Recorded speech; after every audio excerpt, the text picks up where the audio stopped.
Welcome to the Bank of America Countdown to Green as we get set to go racing. The Chicagoland Speedway, not just another mile-and-a-half track. Here speeds have climbed and tempers have soared. 9 events remain in the race to the chase. Still drying out from Daytona, the stars of the Nextel Cup Series are ready to go 400 miles. Last week, one man proved he's once again ready to climb to the top. Tony Stewart isn't drying out from the rain, he's drying out from the champagne. And today hopes to drive home with the win in Chicago. Under the lights in the early morning hours last Sunday at Daytona, one of Indiana's favorite sons went back to victory lane. Tony Stewart has given them 2 in a row. Still another was back in the chase, while this California son was back on top of the standings. Like a few others, they managed to avoid those nasty summer storms that raced through Daytona, but not everyone was that lucky. Michael Wall trip spins, hits the 0-1 of Nemechek, then catches Biffle, the championship leader. Storm clouds were everywhere, but some guys simply did not see the warning sign.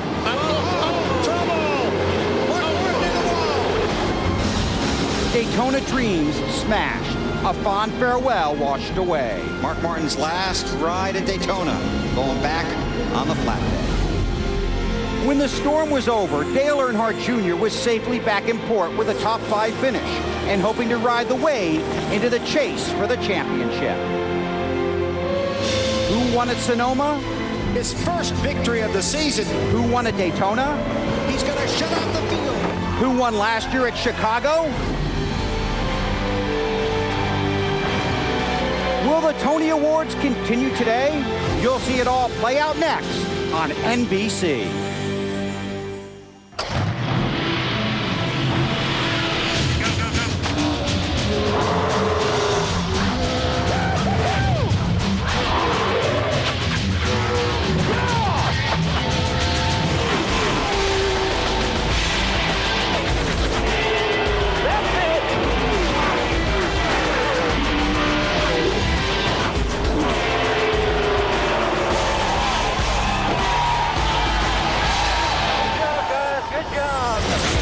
NBC Sports presents the NASCAR Nextel Cup Series, live from the Chicagoland Speedway. More than 75,000 fans are here, and the stars know the race to the chase is beginning to tighten. With Daytona in the rearview mirror, the focus is forward on 400 miles. Waiting at the finish line, the coveted checkered flag, and the chance to move closer to cementing a spot in the chase for the championship. Hi, everybody, our NBC race family welcomes you to Joliet, Illinois. Thanks for having us in for the race. I'm Bill Weber. The last 2 weeks have seen the top 2 drivers in the championship standings swap that top spot. The last 2 races have seen Tony Stewart in victory lane. 1 year ago, Tony came here, crashed in practice, started a backup car at the back of the field, and won the race. Well, here is what happened in practice on Friday. Stewart cut a tire, slammed the wall. He was taken to a local hospital, checked out by doctors there, and in consultation with the track doctor, was cleared to drive. He practiced the car Saturday and will start at the back of the pack today after J.J. Yaley qualified the Home Depot Chevy 13th. Let's get the latest from Alan Bestwick.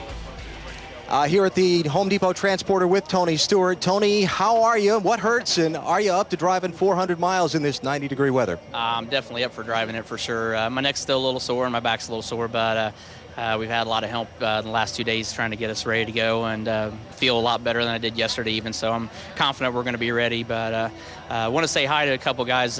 Cody Hewitt got hurt in a real bad car accident. He's the son of Jack Hewitt, and just wanted to tell him we're thinking about him today, and let everybody know that there's 800 store associates that are ready to go, that with this hurricane stuff coming along, there's a group of people ready to go down there and help out whenever it's needed. So all these Home Depot people, I'm really proud of those guys, and particularly those 800 associates that are going to go down there and donate their time and effort to get everybody back going again. Can you get from the back to the front? Yeah, I'm driving the Home Depot Monte Carlo. Of course I can get from the back to the front. All right, good luck with 3 in a row. That's Tony Stewart ready to go, and we go to Dave Burns. Jimmy Johnson is #1 in the point standings again. He was #1 in qualifying on Friday, Jimmy. #1 after 400 miles. I hope so. We've had a great track record here at Chicago, I guess is where we are. Almost said Charlotte. But we've had a great track record. I'm looking forward to great things. I do want to point out that there's obviously a hurricane coming in, and if people can pay, either go and donate to the American Red Cross or at the Lowe's Disaster Relief Program and help raise some money and some awareness for what's going to be going on here in Florida later today, unfortunately.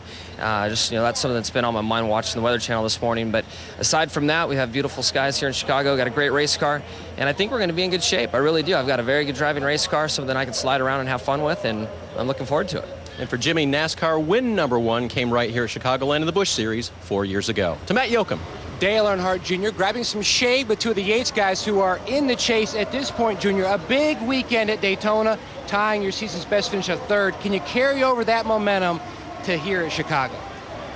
Well, I don't know. We got a pretty decent car, and it's been driving pretty good all week. There's some guys, man, it's just real fast here, and we haven't been able to find that kind of speed, but we'll just have to work real hard and try all day long and see what we come up with. And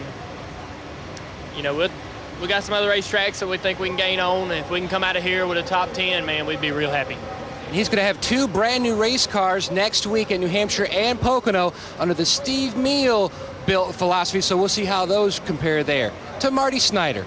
Matt, Kevin Harvick is a 2-time Chicago winner. Is the car good enough for win number 3 today, Kevin? It was really good in both practice, so hopefully we can take our GM Goodwin Chevrolet and do what we've done here in the past and be a good boost for us after the last month we've had. After yesterday's Busch Series race, Greg Biffle had some very harsh comments for you. Where does that stand right now?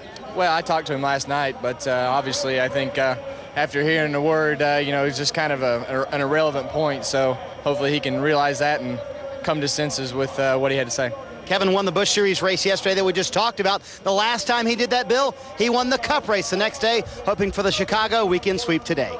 Thanks, Marty. Here are the championship standings after 17 of the 26 races that lead to the chase. Stewart has moved from 10th to 3rd in the last 3 races. Rusty up to 5th. Martin slipped after Daytona. Jarrett climbed to 10th. Jeff Gordon is the last man above the dreaded red line, 36 points ahead of Kevin Harvick.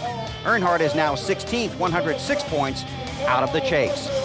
You can't see the added security around the Chicagoland Speedway, but this week, as they do every week, NASCAR is working with the Department of Homeland Security and the FBI's Joint Terrorism Task Force to make this track and every track as safe as possible. Today's race will be seen in 22 countries around the world, including live in the United Kingdom. To our friends in the UK, we share your grief, applaud your resolve, and with our shoulders and our hearts, offer you our support and strength in your recovery from the terrorist attacks of this past week.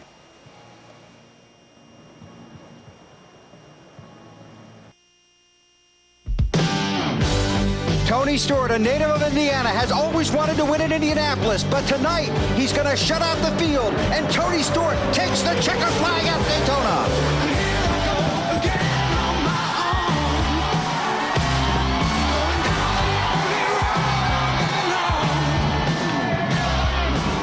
Too damn fat to be climbing fences.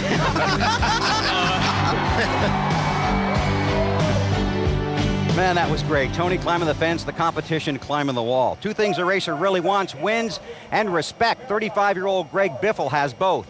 10 years ago, he came from suburban Portland, Oregon to a short track in Tucson in the middle of winter, hoping somebody might recognize his talent and tenacity. Somebody did. Benny Parsons. BP suggested Jack Roush give Biffle a look. Roush did. Biffle has never lifted, and Roush has never looked back. Now the speed demon from the Northwest wants to put his team and his hometown on the championship map. When he was really little, he was just sleeping all the time. But then as he got older, boy, as soon as he found out there was speed in the world, then everything changed. The Pacific Northwest is dressed in green, a driver's favorite color. It signals the start of a race. This is where the race started for Greg Biffle, in timber country, thousands of miles from NASCAR country. First motorcycles, then cars. Biffle broke the quiet of the scenic countryside and is now making plenty of noise in the Nextel Cup Series.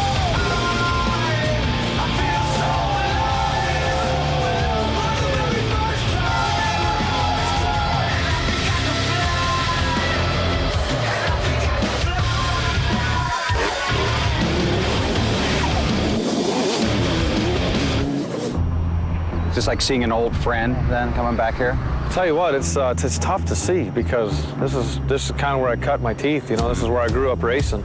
Won a track championship here in '95. Won 16 out of 24 races that season. You know, on the outside of the racetrack here, there used to be blackberry bushes.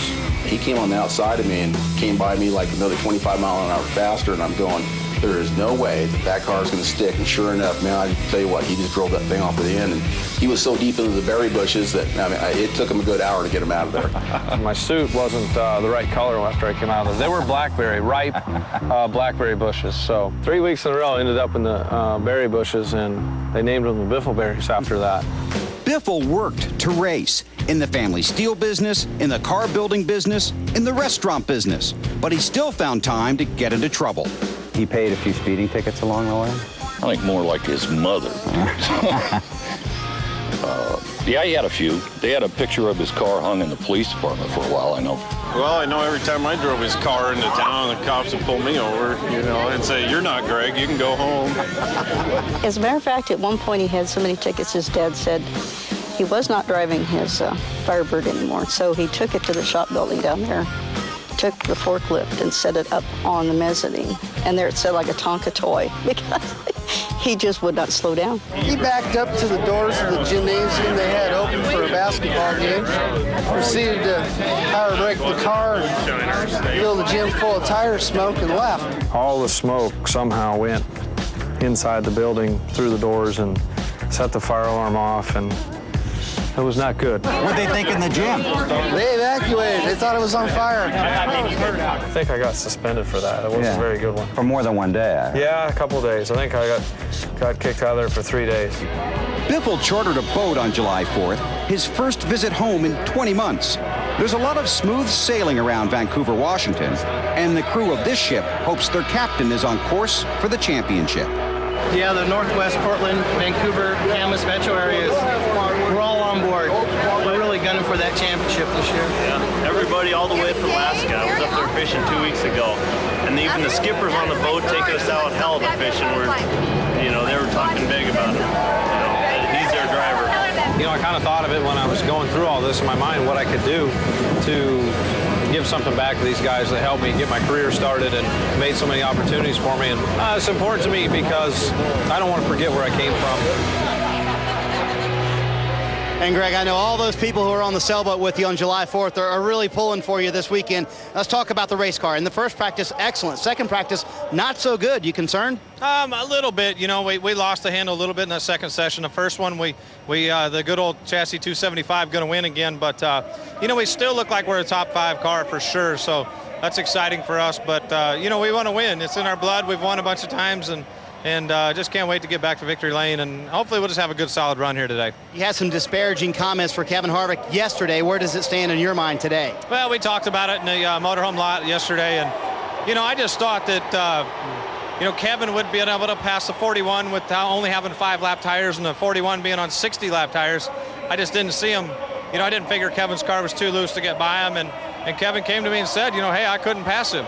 You know, and I wasn't staying behind him on purpose. I just couldn't pass him. So, you know, with that, I said, hey, if you could tell me that face-to-face that, you know, you couldn't honestly pass the 41, I apologize, you know. But from where I was sitting, that's what it looked like he was trying to, you know, in case the caution come out, trap us a lap down. But obviously that wasn't the case. And, you know, it's all behind us. I mean, heat of the moment. And, you know, Kevin and I raced good together, and we've always had our moments. But, you know, I think it's all behind us. Hey, Bill, you mentioned chassis 275, talking about today's race. Biffle has 5 wins this year, 2 of them in that race car.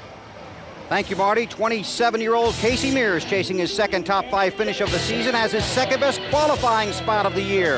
Third, right in front of 21-year-old Brian Vickers. Vickers qualified 5th, his best career finish, 2nd 4 weeks ago at Pocono.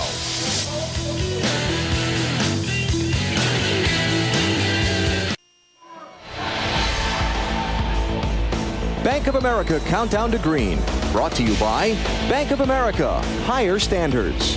By Wendy's, where combos come with a choice of sides, do what tastes right. And by Warner Brothers' new motion picture, Dukes of Hazzard, in theaters Friday, August 5th.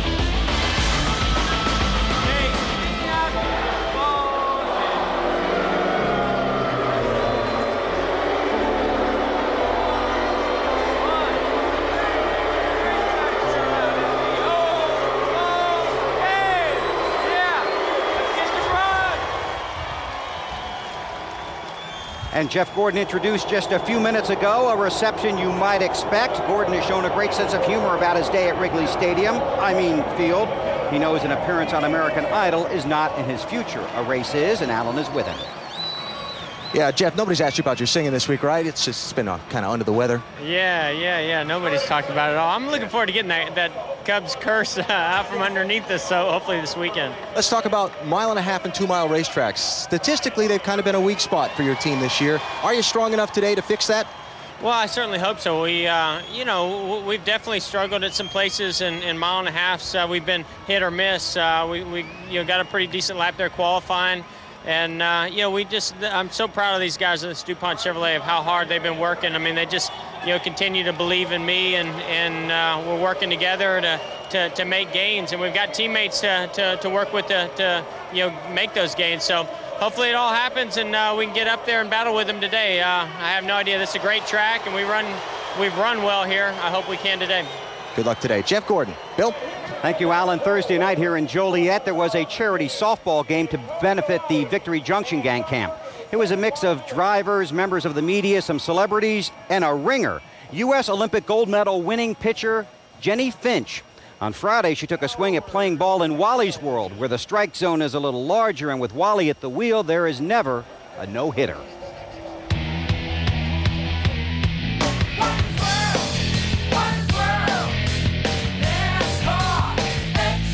Well, welcome to Wally's World, where if you know anything about women's softball, you'll know my next guest, Jenny Finch. Jenny, welcome aboard. Thanks.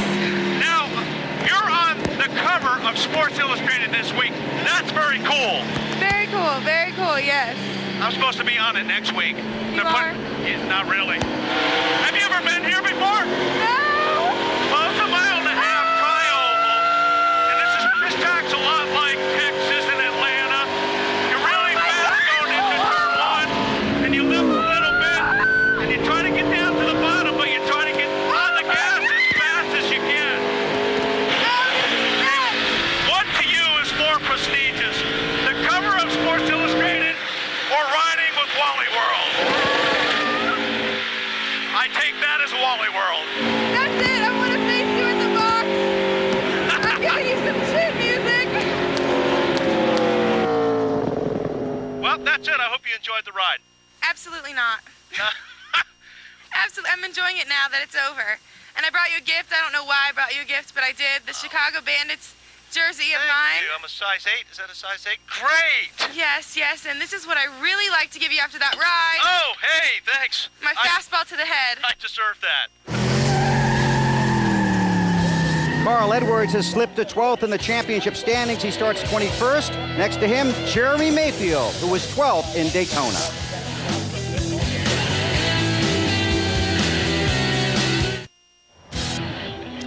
Stone, thank you, and certainly all of our thoughts here at Chicagoland are with those being affected by Hurricane Dennis today. Jamie McMurray has made news this week announcing he will drive for Roush Racing in their number 6 car in the 2007 season, but he will remain with this team during 2000. He just ran away from me. Follow me over here, Goat. I was getting ready to start talking to him, and he disappeared. Come here, you. You're supposed to stand by me while I'm getting ready to interview you. How do you keep this? You're 7th in points. How do you keep this team rallying toward that championship under the circumstances you announced this week? Well, I mean, you know what? Everybody's still been in a pretty good mood, and we haven't had a very good weekend, but it's just been, we struggle a lot of times in happy hour, but everybody's spirits are still high on the team, and I've told them I'm 100% committed to getting this team in the chase and having a shot at the championship. Good luck today, Jamie. To Matt Yoakum. Saturday, Ryan Newman had the dominant Busch Series car, just missed the victory. Your fans want to know, is your car today as good? I think so. You know, the competition's a little bit tougher, but the car is definitely good. Alta Mobile 1 Dodge is fast in practice. It's like 17 cars pretty tough, though, so I have to race him a little bit. One here in 2003, starts in the front row. Dave? With 3 laps to go last year, Mark Martin was challenging for second, but his motor broke and he finished 24th. Just talked to Mark and his boys, and they assured me today we have the 400-mile motor in there. Marty? Dave, after testing here, the Yates team struggled in practice yesterday, so the Brain Trust stayed up till 11:30 last night trying to come up with a game plan. Dale Jarrett was included in that meeting, and he told me we are out on a limb in terms of setup. How tight is the championship as we head to Richmond? DJ could finish as high as leave here as high as 4th and as low as 16th. Points and positions are very precious. The countdown's at 0. Racing from Chicago is coming up.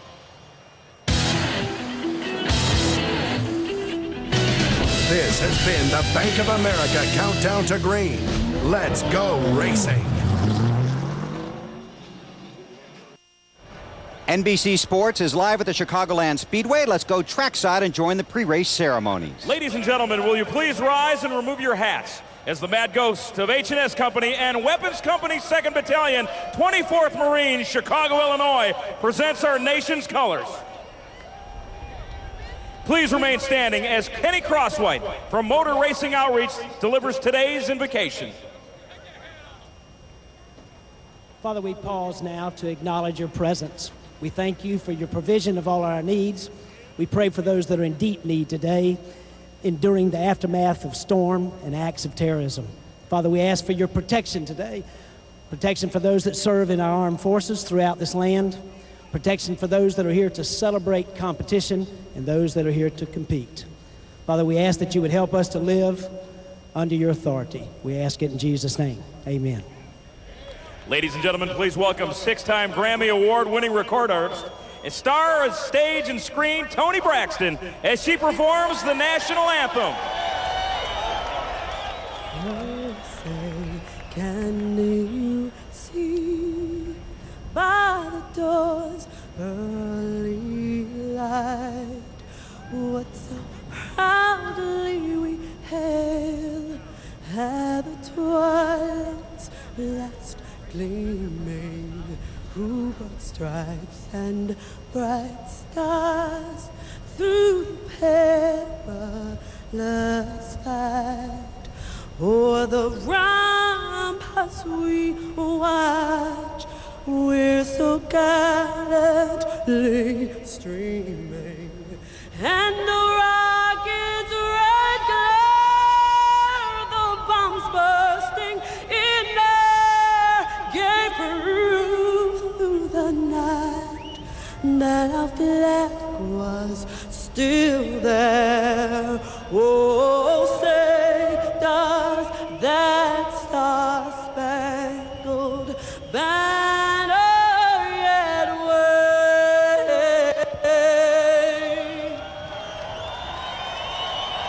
o'er the land of the free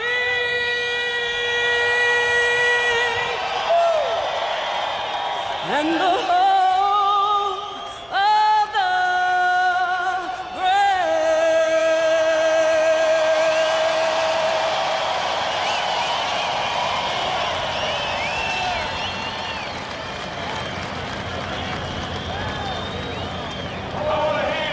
This is Chicagoland. Bears fans, Bulls fans, White Sox, and Cubs fans. But they are all NASCAR fans, and they know it's time to play ball. The Command from Chicagoland is coming up next on NBC. The fans on their feet, they've waited a long time for this. Trouble! He's going to shut out the field. Stewart takes the checker flag at Daytona. And he's going to bring an Indianapolis tradition to the Daytona International Speedway. Tony Stewart continuing his climb toward the Nextel Cup championship.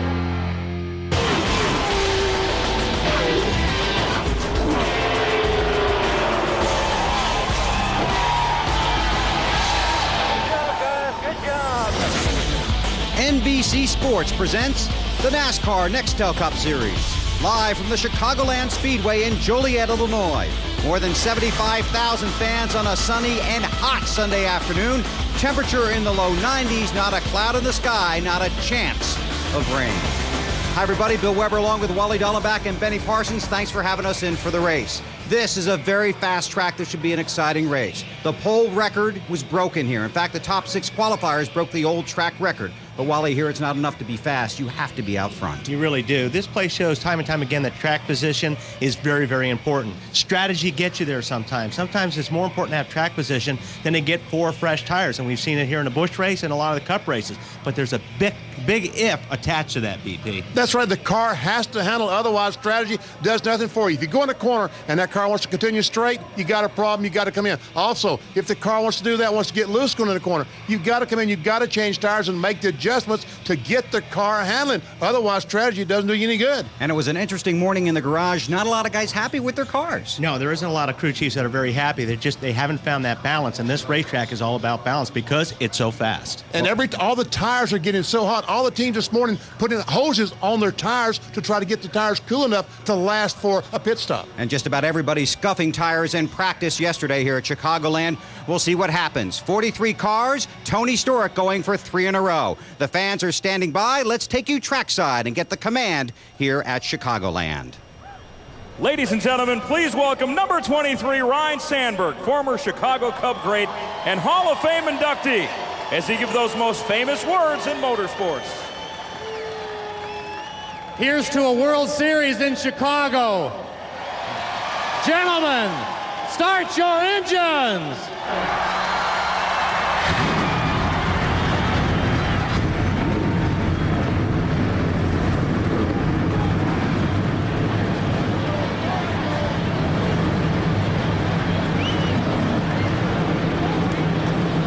Today, the NASCAR Nextel Cup season hits the halfway mark with race number 18.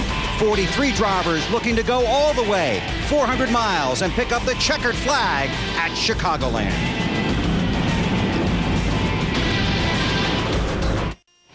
Chicagoland Speedway, Joliet, Illinois, race number 18 for the NASCAR Nextel Cup Series. The cars have fired and begin to roll off pit road, ready for 400 miles this afternoon. Budweiser, the official beer of NASCAR, is the proud sponsor of the Budweiser Pole Award, given to the fastest qualifier at each NASCAR Nextel Cup race. Budweiser congratulates Jimmy Johnson for this weekend's race and the latest Budweiser shootout eligible driver, his first pole of 2005. Take a look at the starting grid. It's Jimmy Johnson up front, alongside Ryan Newman, who was a Rocket yesterday. Off to Ryan Newman off the pole. You don't see that too often. Yep. Casey Mears, good starting position. Matt Kenseth's car's been pretty strong. That's the guy they're talking about to look for to win, Matt Kenseth. Brian Vickers and Greg Biffle was fast in the first practice, but struggled a little bit Saturday morning. To Scott Riggs and Dale Jarrett, and boy, DJ and those guys made wholesale changes today to their car, trying to get it better. Good run for Dave Blaney. Kevin Harvick, he knows how to get around this racetrack. Looking for the weekend sweep, you're right. In row 6, Robbie Gordon with a good qualifying effort. Same for Mike Bliss. And Robbie Gordon, I tell you, those guys are getting better each week. Tony Stewart will have to drop to the rear of the field after J.J. Yaley qualified that car. Nemechek, a happy guy. Yes, very happy. Re-signed up with that team, as well as U.S. Army. Got his Quapple. The outside. Bobby Hamilton Jr. was really good in that second practice yesterday. Maybe he's got something going. In Casey Kane, we know he runs well at this racetrack. Kurt Busch, Mark Martin, teammates in row 10. Mark off the disappointing finish a week ago. There's Happy, Carl Edwards, Jeremy Mayfield back in row 11. Elliott Sadler, we're going to talk to him in a second.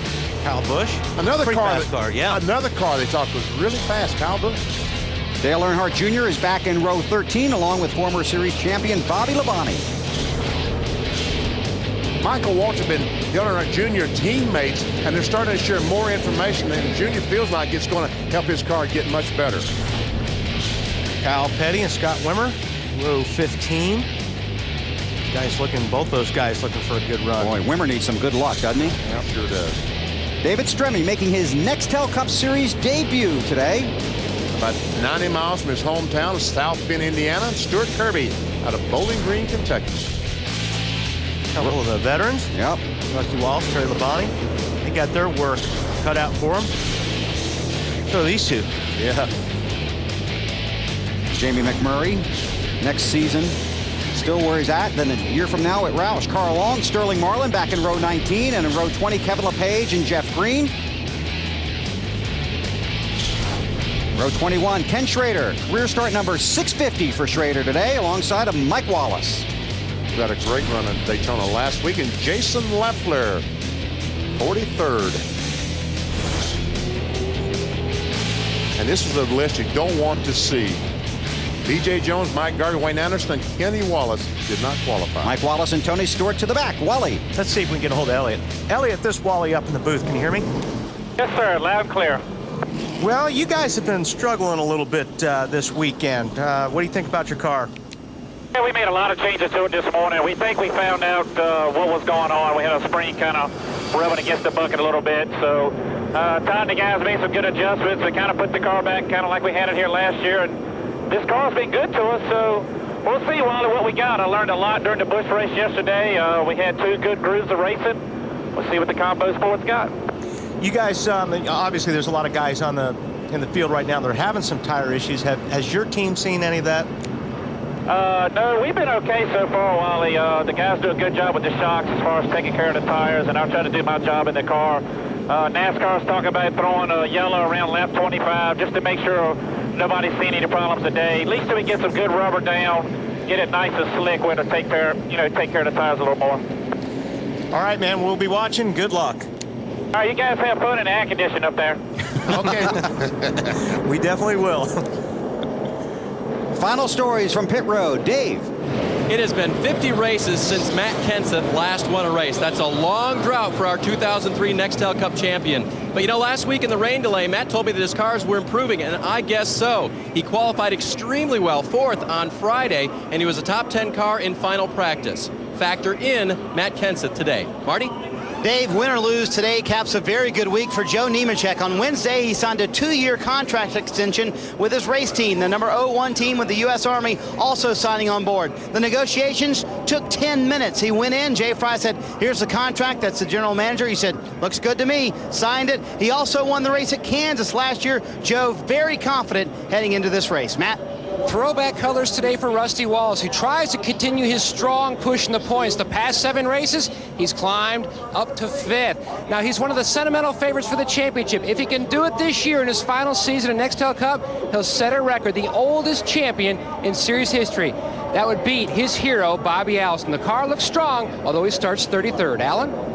Kurt Busch, the defending series champion, starts 19th. They were not very happy with their car in yesterday's practice, and on fast racetracks like this, on a couple of occasions this year, Kurt has spun out early in the race. So the 2 keys for Kurt Busch's day today, number 1, don't spin out, and number 2, did they make the right adjustments this morning and throughout today's race to finish 1st?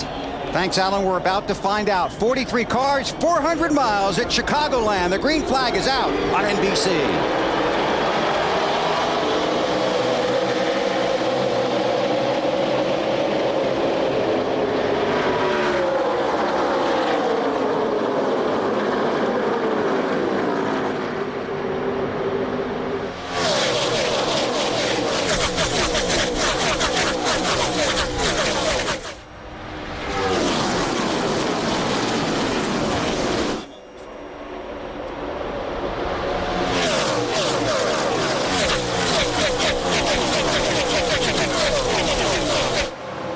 Bonus points for Jimmy Johnson, holding off Ryan Newman on lap 1. Whoa, look at that car bottom out. Jimmy Johnson, see those sparks underneath the car? He was one of the guys talking yesterday about dragging the oil pan, PP.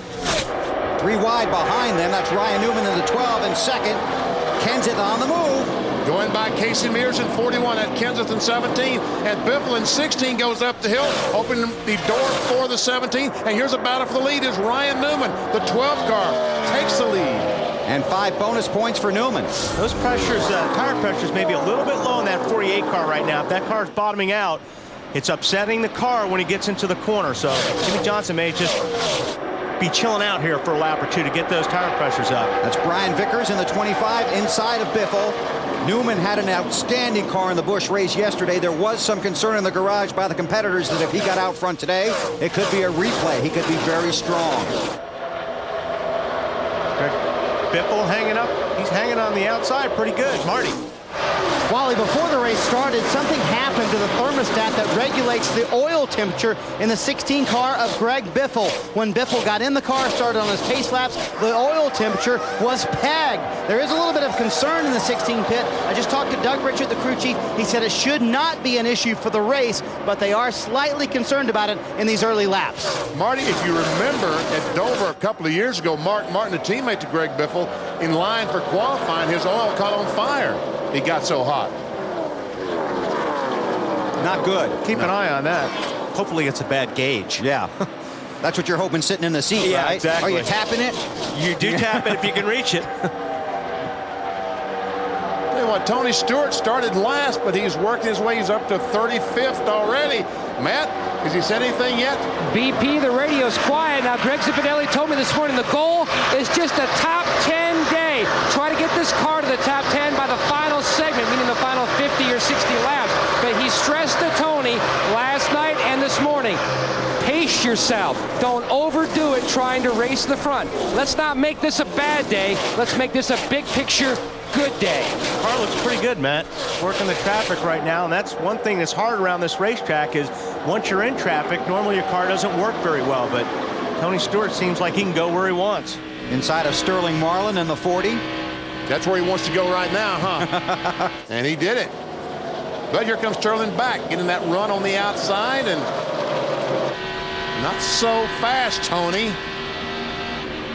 Look at that, 198 miles per hour as you go down in turn one on the inside of Sterling Marlin. This track is fast. Then mile and a half, 188 and change for the pole. Drivers were telling us, Bill, about, remember, having to put padding in the right side of the seat because it's so hard on their rib cage, so fast and so much G-force down in the corners. Rusty Wallace in the throwback paint scheme we talked about in the Bank of America Countdown to Green. Side by side with Stewart. Again, Tony was involved in a wreck here on Friday, did go to the hospital, got checked out, got cleared. Ooh, little bounce there in the 20 car. Boy, he keeps that 20 car right down on the apron, doesn't he? Yeah, the car was right. Yeah, I talked to Robin Pemberton a little bit, and what they did, you know, the doctors, where they took him to, check him out, then the track doctors, you know, base that information and clear him, so he's good to go. He's got a clean bill of health. Robin Pemberton, one of the NASCAR officials overseeing the race, administrators. Oh, man. The car's working good. I mean, it really is. Looks like Rusty's trying to lock onto his bumper. Gordon on the outside in the 24, on board now with Dale Earnhardt Jr. For the 18th spot. Dave, what's Jeff Gordon said anything about his car yet? He has not, and that's a surprise. He's gone backwards. He started 14th, and he's lost a bunch of positions. As now Junior looks to the inside going into turn one, he's been silent on the radio. Just check with the crew. Alan? Dale Earnhardt Jr. and his team were very confident this morning. They had a great finish at Daytona last week, but of course that was a restrictor plate race. It doesn't apply here at Chicagoland. Crew Chief Steve Meal told me this morning they've been making strides on their car's progress. They'll be good this week. They'll be even better next week at New Hampshire, and still hopeful of making that chase for the Nextel Cup. The 24 bunch may have some work to do today, because that car is going the wrong way. Yeah, but we've seen that before. They can get it turned around. These are the tracks a number of teams have struggled on. There's for the lead. I think his tire pressures came up. You think so? And he feels better, because I can tell at first lap that car was a Hampville when he hit the racetrack. Dave. Are you talking about the 48, yes, Wally? Yeah. In fact, on lap 4, Jimmy radioed to Chad Canals, his crew chief, it's still dragging. And Chad said, yeah, I saw. So they're watching that, monitoring it very carefully. Meanwhile, his teammate, Jeff Gordon, he just radioed his crew finally, said very loose in. Now, I talked to Robbie Loomis, his crew chief, this morning, and he said we were taking the car a bit toward the loose side. That means the rear end wants to come around a little bit more. The car needed that, and it looks like they might have taken it a bit too far, at least for the start of this race. Yeah, this is a tough racetrack to be loose going into the corner because you're carrying so much speed. You're almost 200 miles per hour going down into these corners. And boy, you don't want too much of a loose race car when you turn that wheel down into turn 1 or turn 3.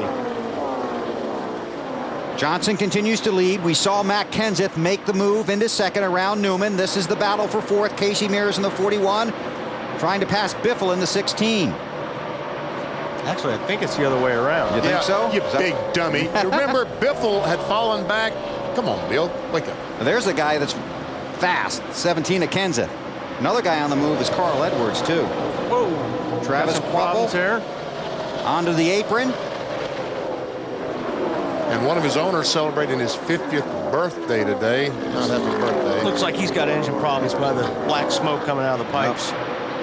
Matt, what are they saying?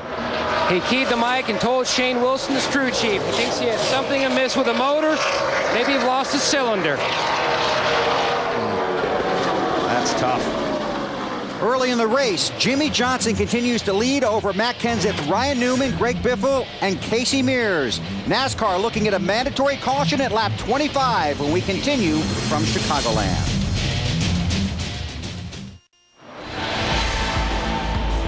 NASCAR Nextel Cup Series racing from Chicagoland Speedway is brought to you by the Ford Family Plan. From the Ford family to the American family, welcome.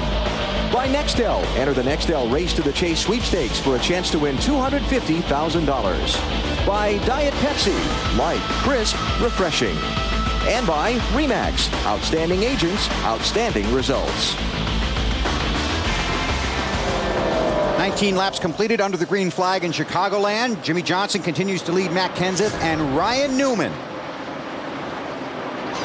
The 77 car of Travis Quapple has gone to the garage with engine woes. Now it's time for the Singular Race Talk $1,031 challenge. Which driver has the best chance to win consecutive races over the remainder of the season? Tony Stewart has won the last two. Can he keep that string alive today?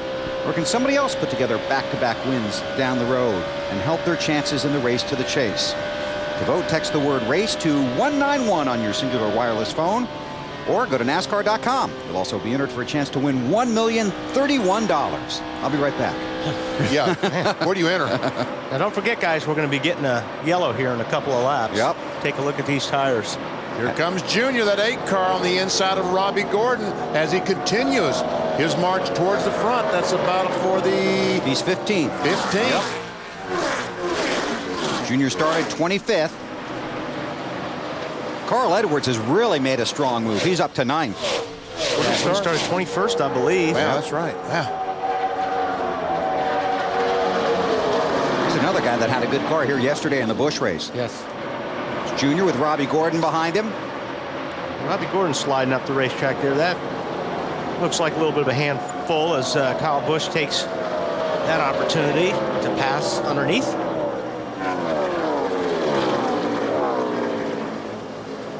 These guys are already talking to their crews, I'm sure, about making changes and what changes they're going to make when this yellow comes out. And this could be a huge caution for several teams, including the 24, because they might have more problems than just the car being loose. And Stewart. You know, yep. Stewart made a lot of gains here. Now he gets to erase all that time between him and the leader. Carl Edwards running pretty good right now, looking at the back of Scott Riggs. Last lap, he was the fastest car of everyone. Faster than the leader, faster than second. But he's trying to chase down Scott Riggs. Matt, what about Riggs? Well, his spotter just told him, look, I've seen some guys go to the high side, especially the 99. If you want to go up high and see if that helps your car, try it. He just keyed the mic a lap and a half ago and said, it doesn't really seem to help my car as much as I thought. I'm going to go back down to what I was doing before. Gotta look. Gotta try it. You never know, because you may get in a rhythm and you may move the race car up a little bit and may pick up a 1/10 of a second a lap. So you got to try it. Marty? I can tell you guys are impressed with Carl Edwards' run from 21st to 9th. Carl very happy with the car. He hadn't said a whole lot about the chassis. The only thing he did ask is where is everybody else running on the racetrack? I like the middle groove, kind of riding about half a lane up, but they said everybody else is riding on the bottom. Try that a little while, although it looks like he's going to have to pass Riggs on the outside if he wants to get by him. Car very good for the 99 team. And Office Depot announcing this week they will be the primary sponsor on that car beginning next season. Caution on the track. The mandatory caution we've talked about. This is so teams can get a look at their tires. And there is some concern about tire wear here this weekend.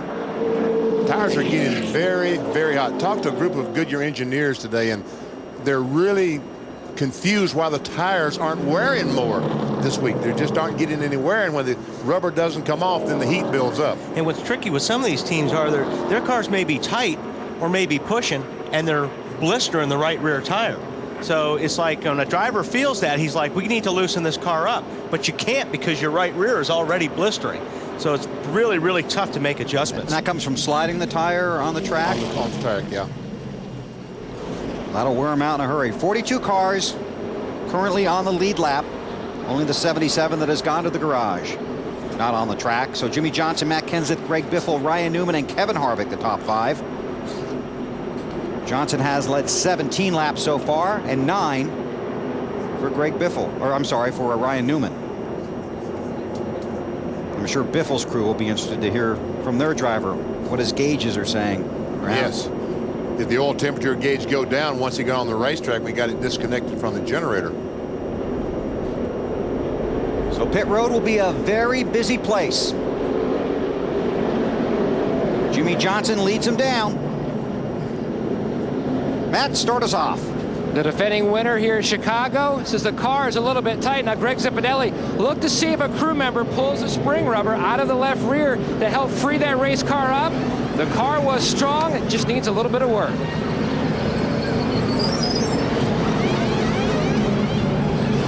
Marty. Matt, Greg Biffle is on the bottom of your screen in the 3rd position. They're going to put on sticker tires just fine. To report to you guys, the gauges are just fine. Water temp was a little bit warm. 1 round down on the track bar. Alan? Matt Kenseth, 4 tires and away, trying to get the car to turn a little bit better in the corner, but generally pretty happy. He should be. He was running 2nd, Dave. Jimmy Johnson wins the race off of pit road. What the crew wanted to do was to make the car a little less apt to come around, to spin loose. And so they made a wedge and track bar adjustment, adjusting that chassis so he doesn't ruin the right rear tire too early. Matt? Dave, Tony Stewart had to come around the 88 of Dale Jarrett, hurt his entry into his pit box. That meant he had a bad exit. The 43 was the exact same way, so Tony had to wait until the 43 team was done servicing their car before he could pull out, losing valuable track position here on pit road. We have to check with that 12 car too, because it looked like he may have got into somebody when he was leaving his pit. Yes, he got into the Stewart Kirby car as Stewart was coming in. You see Tony Stewart. Chuck White comes around, takes the left side up. Tire changers tighten the lug nuts. Okay, go. Well, I can't go. Well, he's not down yet. Well, I can't go anywhere because there's a car directly in front of me. Look what angle that the 43 car is in. Well, the 20 was on an angle too. That'll cost Tony Stewart some positions on the track. We'll be back to Chicagoland. Jimmy Johnson bringing the field to the green flag. Tony Stewart went in 25th, came out 32nd after pitting. So he picked up 18 spots and gave 7 of them back. Greg Biffle beat his teammate Matt Kenseth off pit road to take over that 2nd spot.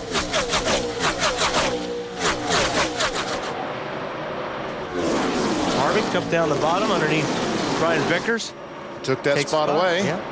Casey Kane and Jeff Burton had to return to pit road. Kane for a lug nut, Burton for a speeding ticket.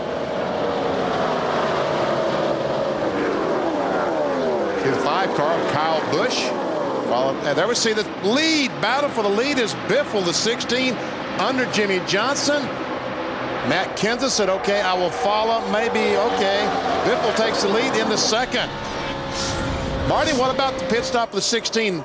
Well, it was a quick stop, BP. They were happy with the stop. They made the track bar adjustment going down 1 round. Car was just a little bit loose, which means the back end wants to come around for Biffle. His one comment about the car during that run after the initial takeoff, this car is bad, and that's good for the 16 team. And we'll get Dave to check on the 12 car, because it did look like he might have had some contact there on pit road that you were talking about, Wally. Yeah, I looked at the front of the car when he came by. It didn't look bad if he did make contact. Wow, Matt Kenseth just zooms by the 16, and that could be a teammate helping out a buddy getting some points. This Kenseth team has been on the move in the last few weeks. This is our Craftsman pit summary. Johnson went in first and came out first. He's got that #1 pit stall down there. Matt Kenseth, the move picked up a little bit. Hey, Alan, who's giving who the 5 points? Is Biffle giving Kenseth, or is Kenseth giving Biffle 5 points? Well, Matt did talk about wanting to get 5 points on the team radio, BP, so I think, well, there's your answer. That's probably your answer right there, isn't it? All right, good. So Biffle back to the front. And this the race for third. Brian Newman in the 12, the 29 of Harvick, with Vickers in the 25 behind them. And Jimmy Johnson has fallen back to the 6th position. It just seems like it takes Jimmy's car about 10 or 12 laps before it really starts getting fast. Was it the same way yesterday? Yeah. Seems like it was. Now here's what we were talking about with the 12 on pit road. Right there.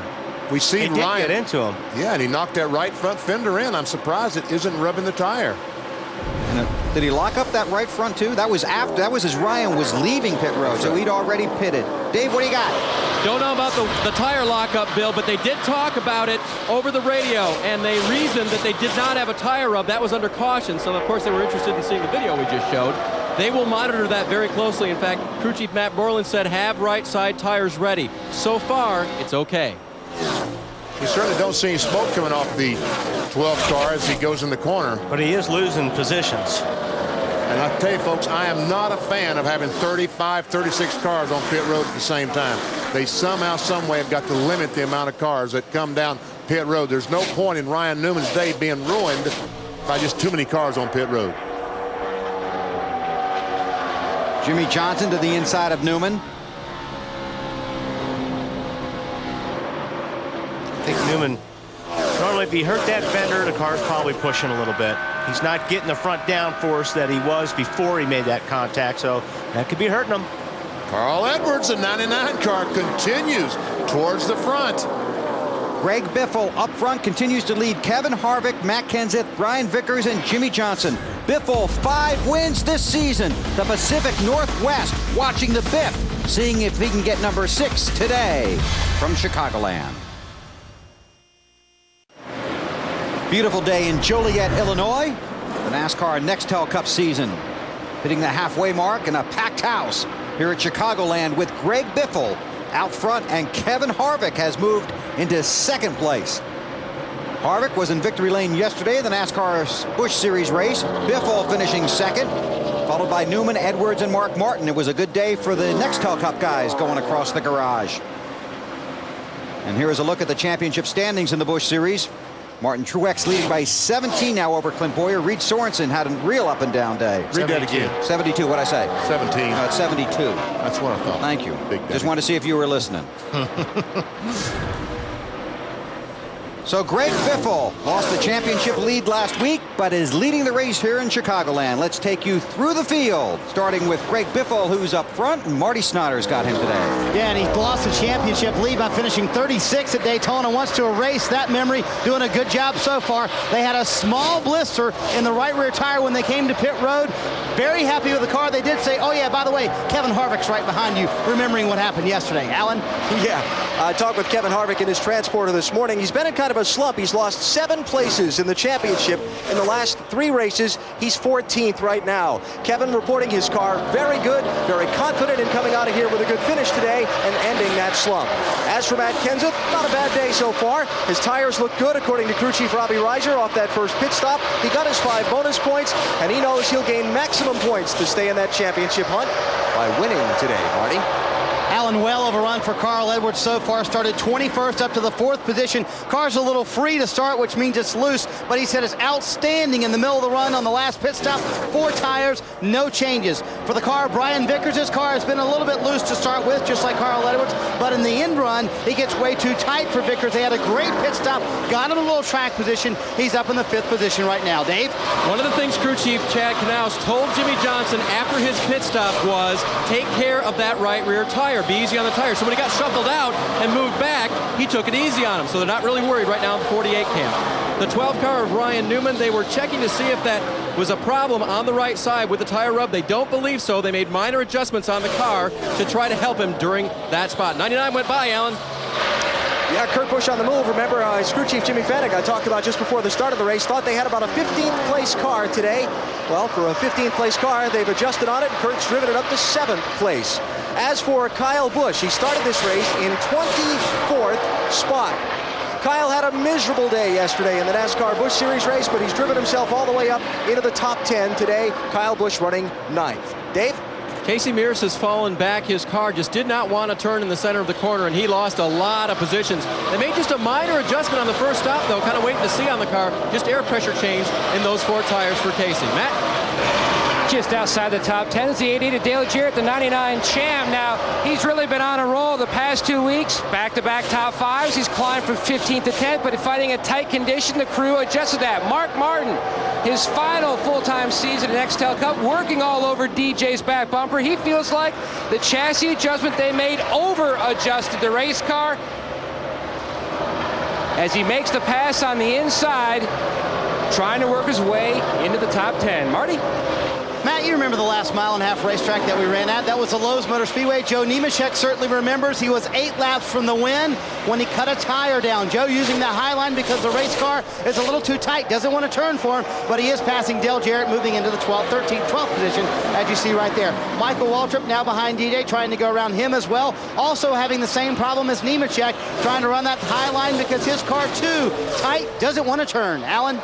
Well, Dale Earnhardt Jr. started in 25th place. He has moved up to 15th spot just seconds ago, radioing his crew chief, Steve Neal, saying, that feels a lot better right there. And Steve said, good, we'll do more of the same next time. Matt?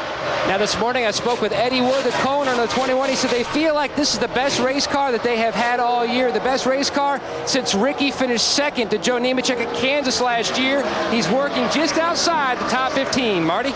Matty, Jeremy Mayfield has finished in the top 10 in his last 2 Chicago races. Slugger Labby told me this morning, I don't know what to expect. We weren't as good in practice as I thought we would be. Mayfield wrecked yesterday in the Busch Series race, but having a solid run so far. Car just a little bit tight, will not turn for him. Matt? Just past lap 50, Tony Stewart's climbed all the way to 18th. He came on the radio right after the pit stop and said, guys, we are fine. We're in good shape. The car was tight in the center and on exit. They feel like they've improved on that. Dave Blaney in the 07, his car was tight and getting tighter earlier on before the stop. Then he changed his line. Now the car is really strong. He runs in 19th, and then Rusty Wallace rounding out the top 20. His last start here at Chicagoland, sporting old colors, hoping for a win. And then the 10 car, Scott Riggs, started top 10, has faded quickly. The car was tight, felt like they made some adjustments, but it is still tight across the center. Marty, how about Robbie Gordon? Oh, Matt, he started in the 7th position, but he has now fallen back to the 22nd position. Just came on the radio to his team about 4 laps ago, said, guys, this car is extremely tight. I can't get it to turn at all, especially from the center of the corner off. Really struggling right now with a 7 car. David? We heard Elliott Sadler describe to Wally the problem that they discovered in their car and had it fixed. This car, though, still will not turn in the middle of the corner. They tried to adjust it with track bar and air pressure. It's still not that good for Elliott. Matt? Jamie McMurray, who missed the chase last year, up 3 spots in points to 7 now. He knows they've got to have a good stretch coming up, some good race tracks for the 42 team. Right now, though, he's running in 25th. The car is tight, Marty. Same situation for his teammate Sterling Marlin in the 25th position. The bigger concern is not the chassis or the car, however. It's Sterling inside the race car. Came on the radio about 2 laps ago to his team, said, hey, my leg is burning up in here. Has said nothing about it since. They're keeping an ear out for it, though. Dave? Well, Jeff Gordon is not having a Jeff Gordon kind of day. In fact, on the last pit stop, though, they didn't want to make a knee-jerk reaction to the problems Jeff was having with the car, so they didn't go big on the adjustments. They made just air pressure adjustments. They need to go big next time. In fact, Jeff just radioed in on lap 53. I can feel the front end pushing, but the back end has no grip whatsoever, struggling in the 24 camp. And I could tell when he was in that traffic, he didn't want anybody behind him. And normally when that's the case, he just pulled over and let all those cars pass. And that's because the car's loose, because when somebody else gets up behind you, it makes it 10 times worse. So he just let all those cars go. Great job, you guys, taking us through the top 25 in the USG Sheetrock 400. Greg Biffle continues to lead. You're watching NASCAR on NBC.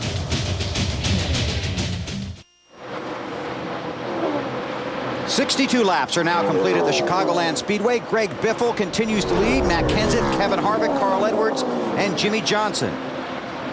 Casey Kane currently runs in the 29th position. He had to come back to pit road after a lug nut issue. And the 31 car of Jeff Burton, 27th right now. Jeff had to restart at the end of the longest line after a pit road speeding penalty. And Greg Biffle's pulling up behind Stuart Kirby, trying to put him a lap down. He gets on the inside. You know, Biffle leading this race, finished second yesterday to Harvick in the Busch race. And after the race, Biffle was not very pleased with some of the driving techniques of Kevin Harvick. Kevin Harvick, he's just a punk. I mean, he rode behind the 41 car trying to keep us from being the lucky dog, to put him in position so it'd make us a lap down. And he just has to race like a chicken. I mean, I knew if the caution came out that we were going to be their lucky dog, so I wasn't in any hurry to get by Reed because I knew it'd trap that many more cars. But Reed was pretty good at that point, and it just took me a little bit to get to him. It makes me frustrated that somebody do that, think about that, to try and hold another competitor a lap down. I mean, how much thought do you have to go through to think of that versus driving your own race car? Unbelievable the way the guys race. Well, Reed Sorensen was leading at that point during a green flag pit stop sequence, and those two guys were battling to get around him. Hey, if you're Harvick, he didn't do anything illegal. He's trying to win the race. He won the race. I would have done the same thing. I mean, he gets the lucky dog, and he keeps Biffle, a serious contender, a lap down. Hey, this is exactly the way you should play it. Ugly business. It is ugly. That's one of those things where you go, man, I wish I thought of that. Tell you right now, Biffle has all he can handle with Matt Kenseth. As a matter of fact, here comes the Kenseth, the 17 car for the lead. Marty, something wrong with 16? No, nothing's wrong with him, BP. He told me before the race started, right before he climbed in, he said, I know the one guy I've got to beat is my teammate, Matt Kenseth. So this is coming to fruition right now. The car is just a little bit tight for Biffle. He's very happy with it. Doug Richard on the radio constantly preaching tire management, take it easy. If the 17 wants to go by you, let him go. So the former series champion, Matt Kenseth, to the front, with Biffle to second and Harvick third. 66 laps complete here at the Chicagoland Speedway in Joliet, Illinois. Roush Racing up front.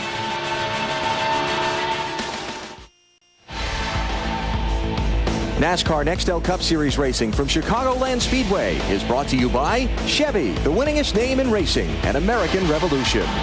By Budweiser, the official beer of NASCAR. Grab a cold one, the race is on. By UPS, the official express delivery company of NASCAR. UPS, we're going to race the truck. People love the truck. And by State Farm. Great service, great rates. That's why 40 million drivers trust State Farm. Matt Kenseth coming around to complete lap 73 at the Chicagoland Speedway. Leads Greg Biffle, Kevin Harvick, Carl Edwards, and Jimmy Johnson. And Edwards is the man on the move. Here's the Wendy's race menu. Next week, we're in New Hampshire over on TNT. Our coverage begins with the Bank of America countdown to green at 1:30 Eastern Time. And then 2 weeks from today, Pocono.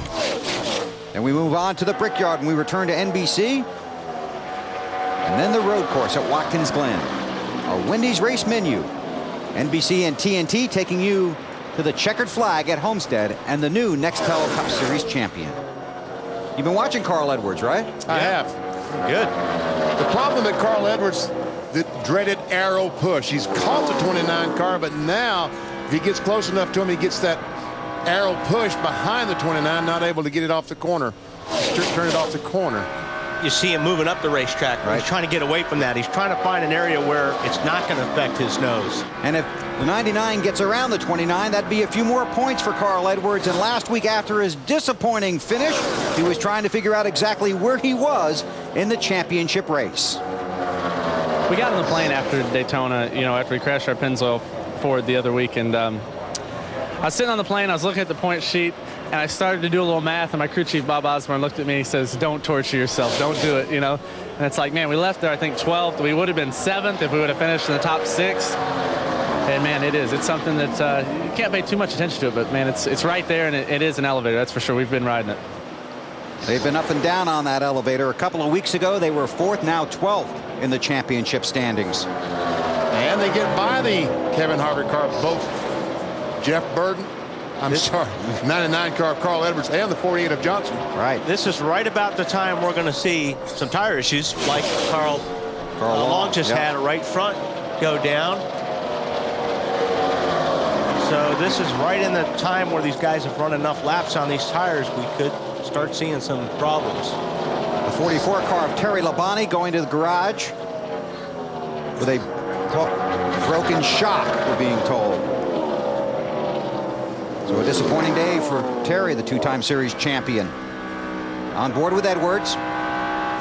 That 48 does look to get better as the race goes along. Let's check it on the 99 first. Well, Carl's doing an excellent job, and as we look at the championship standings, the race to the chase updated as of this lap. Carl's doing an excellent job. I talked to Carl and crew chief Bob Osborne this morning talking about the championship, and they said they feel like they've really dodged their two biggest bullets, Sonoma and Daytona. Those are the ones they worried about. The other one they're worried about left on the schedule, Watkins Glen. Dave? Marty, right behind Carl Edwards. Jimmy Johnson has been very patient with that race car. He's been getting a lot of encouragement from on top of the pit box here. But remember, he fell back to as low as 7th or 8th, I think, and has worked his way back up. Again, being patient with that car. And Wally, you mentioned trying to save those tires, make sure he doesn't abuse them. Oh, crash! Carl Edwards hard in the wall up in turn 3. And you have to guess that could have been a tire. We were just talking about it, that this is the time where you got to start looking at these tires, and that's a pretty good bet. Marty?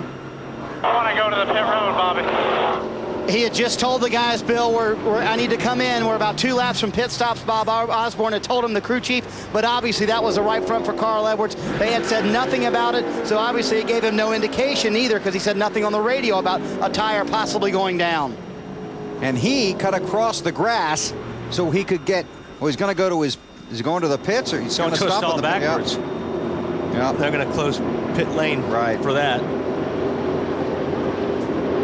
And they'll just take that to the, they'll spin it around and take it to the garage. Man, right there.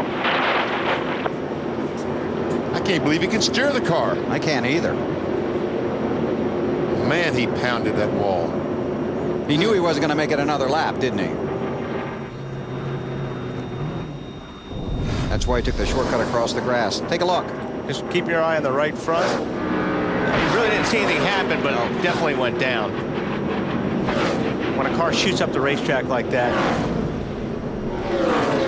because of a tire. Wow. That's the safer barrier.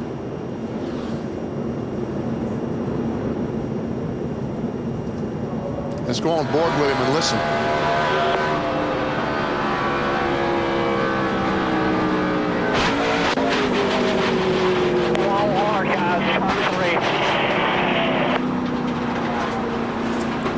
Bobby Hudson, the spotter, said in the wall hard, and this is real time here. You know, from that angle, it doesn't look like a hard hit, but when you're riding down the car and getting the wall, you can tell how hard these cars hit the wall. Then you look at the damage. Carl out of the car, and he was just talking about the elevator he was on, and that elevator's going the wrong way right now. This will be a huge hit in the championship points. We had just seen the points as they run, and he was all the way to the penthouse. He had gained 4 spots, and he was looking good. And now he went back down to the basement. And right now, he scored in 37th, but he could lose a few spots. The rest of the field will be happy to see pit road. And this is actually probably a better indication on what your tires are doing right now. When you get these tires off the cars after they've run 50 laps or whatever it's been, instead of 25, this is where you'll start seeing the tires blistered or in trouble. 80 laps complete. Matt Kenseth leads them down pit road. We start with Marty. And Bill, Greg Biffle had just started to voice some concern about possibly blistering one of his tires as well. He'll come to pit road in the 2nd position. A lot of debate as to what they were going to change on the car. They're going to go down or up on the track bar. They're also going to make a wedge adjustment actually down the track bar for Greg Biffle. Alan? Well, Matt Kenseth took the lead at lap 66. Just a small air pressure adjustment on his car. A lot of radio conversation about fuel pressure and concerns about dropping fuel pressure on this car, Dave. The car still won't turn the way Jimmy Johnson wants it to, so the wrenches went back through the rear window. Wedge and track bar. 4 tires on Jimmy Johnson, and he's going to win the race. Maybe up pit road, Matt. The 6 team over adjusted on the first stop. Marks the car got way too tight, also wanted some water. They made a chassis adjustment and cleaned the windshield. He was planning on pitting on lap 81 before the caution came out. So Jimmy Johnson and that Chad Knaus-led crew pick up the lead coming off of pit road. Man, it looked like Kenseth took the lead. Boy. Yeah, come on, Weber. Kenseth has the lead. That's not what the graphic said. Well, I know, but I was looking. What do your eyes say? Well, I thought he beat him coming down there. It was flying down there, beat him off. Under caution at Chicago.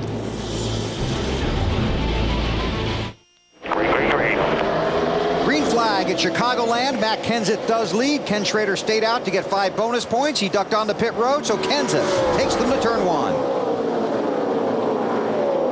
Kevin LePage was the lucky dog.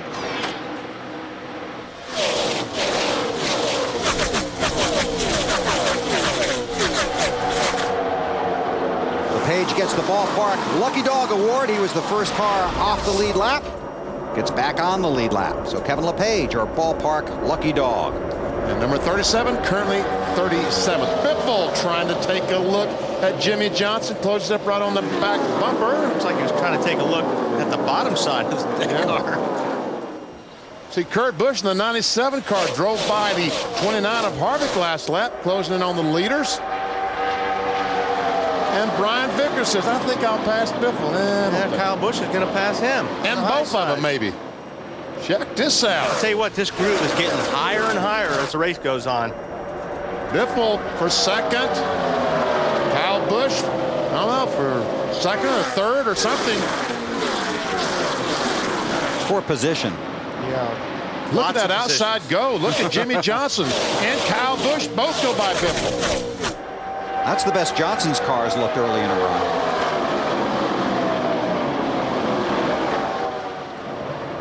How about that 48, Dave? One of the reasons why he can run this well at the beginning, Bill, is that they checked the tires real good, was what Jimmy Johnson was told. That means he can run a little bit harder than he did on the last run. All right, what does that mean for these other guys? Biffle, the 16 car, does he have a tire situation, or is he just can't run now?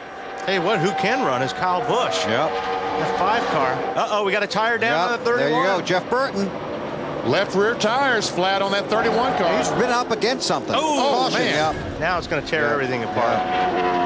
Caution is out. Here, just put the left side tire on it. I'm coming back to you. Just put the left side tire on it. He's got some crush panels out of that car and some other problems, too. And what happens when those crush panels go away? All the fumes, everything comes up inside the race car, and the driver has a hard time breathing. That carbon monoxide gets inside the car, all the fumes from... There's the crush panels, yeah. And that's actually the piece that goes like along above the fender. So the caution out on lap 90, our third caution of the day. Man, what a mess. And we heard Burton say, just go ahead and change left sides. He may have made contact with somebody, because a tire going down that early, you either run something over or you make contact. Oh, here we are on the very bottom. There it is right here. Well, maybe not. 3 wide. Yeah, that would do it right there. That would do it. Probably cut the sidewall when they made contact and went down in turn 1, and it was a yee-haw. So Mike Wallace is the lucky dog. We'll take a break. When we come back, we'll go down to the garage and hear from Carl Edwards. Still under caution here at the Chicagoland Speedway. 91 laps complete. Jeff Burton with a tire issue brought out the yellow. Matt Kenseth continues to lead. We check in with Marty.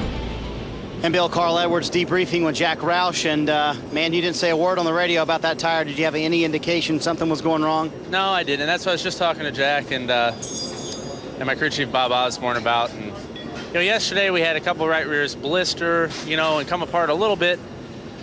But we didn't have any failures. And I want to thank Goodyear for trying so hard. They're doing what we asked for. On MRN, I kind of threw them under the bus over there. I was mad when I came out of the infield care center. And, you know, my initial reaction was, hey, this tire is not the right one. But I don't know, man. We're trying to all be macho and say the tires are fine even when they're blistering. But the way it went down, I could have run over something. It could be the tires coming apart. Just very frustrating. I feel like we could win that race today with that car right there. And he had just talked to us about the elevator that he's been on, and it's been a rough ride for Carl. Dave? Now the 12 car is back in for a second time. They worked a little bit on the right side damage, which wasn't really a big deal. I believe they just sent him out and scuffed a set of tires because they said this set that we're putting on, Ryan, the set that we're taking off, we may just glue them back up, which means they'll put lug nuts back on them. And so I believe they were scuffing a set of tires. He's here now. They're going to check that damage one more time and send him back out. Yeah, well, why not? He was last, when he came in to fix it. So you take a new tire, put it on there, run it around for a lap.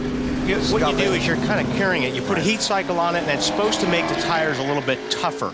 And if you, that's what we call a scuff. You just put a heat cycle on it, rip them up a little, let them cure. Hopefully they're a little bit tougher when you put them back on.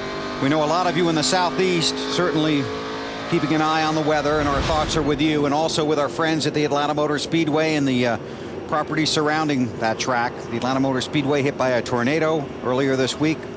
Approximately $40 million in damage. They had a 150-person cleanup crew get out there and start the work, and Ed Clark and company say they will be ready to go when we get there in late October. So our thoughts are with you folks. There's a scoring pylon. That will tell you how strong that was. 150-mile-an-hour winds. About a half-mile wide tornado went through that area on Tuesday night. So our thoughts are with them and also with all of you in the Southeast, the Alabama, Florida area. We know how tough it is battling those things. We wish you our best.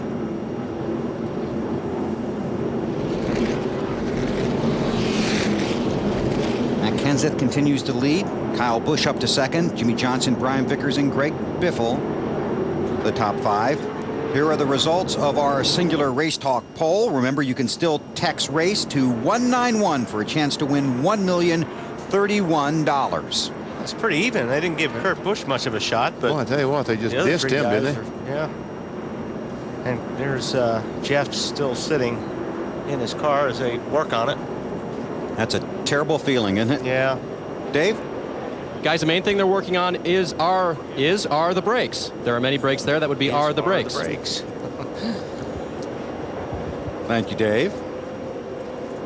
Pace car to pit road. Kenseth brings him around. I think Kyle Busch is going to want that lead. Ready, green flag, come on. And I'll tell you what, the way that 5 car was running before this caution flag, I think he might get it. I want to see how good the 48 is, too. But Kenseth trying to take off. That's got a good restart.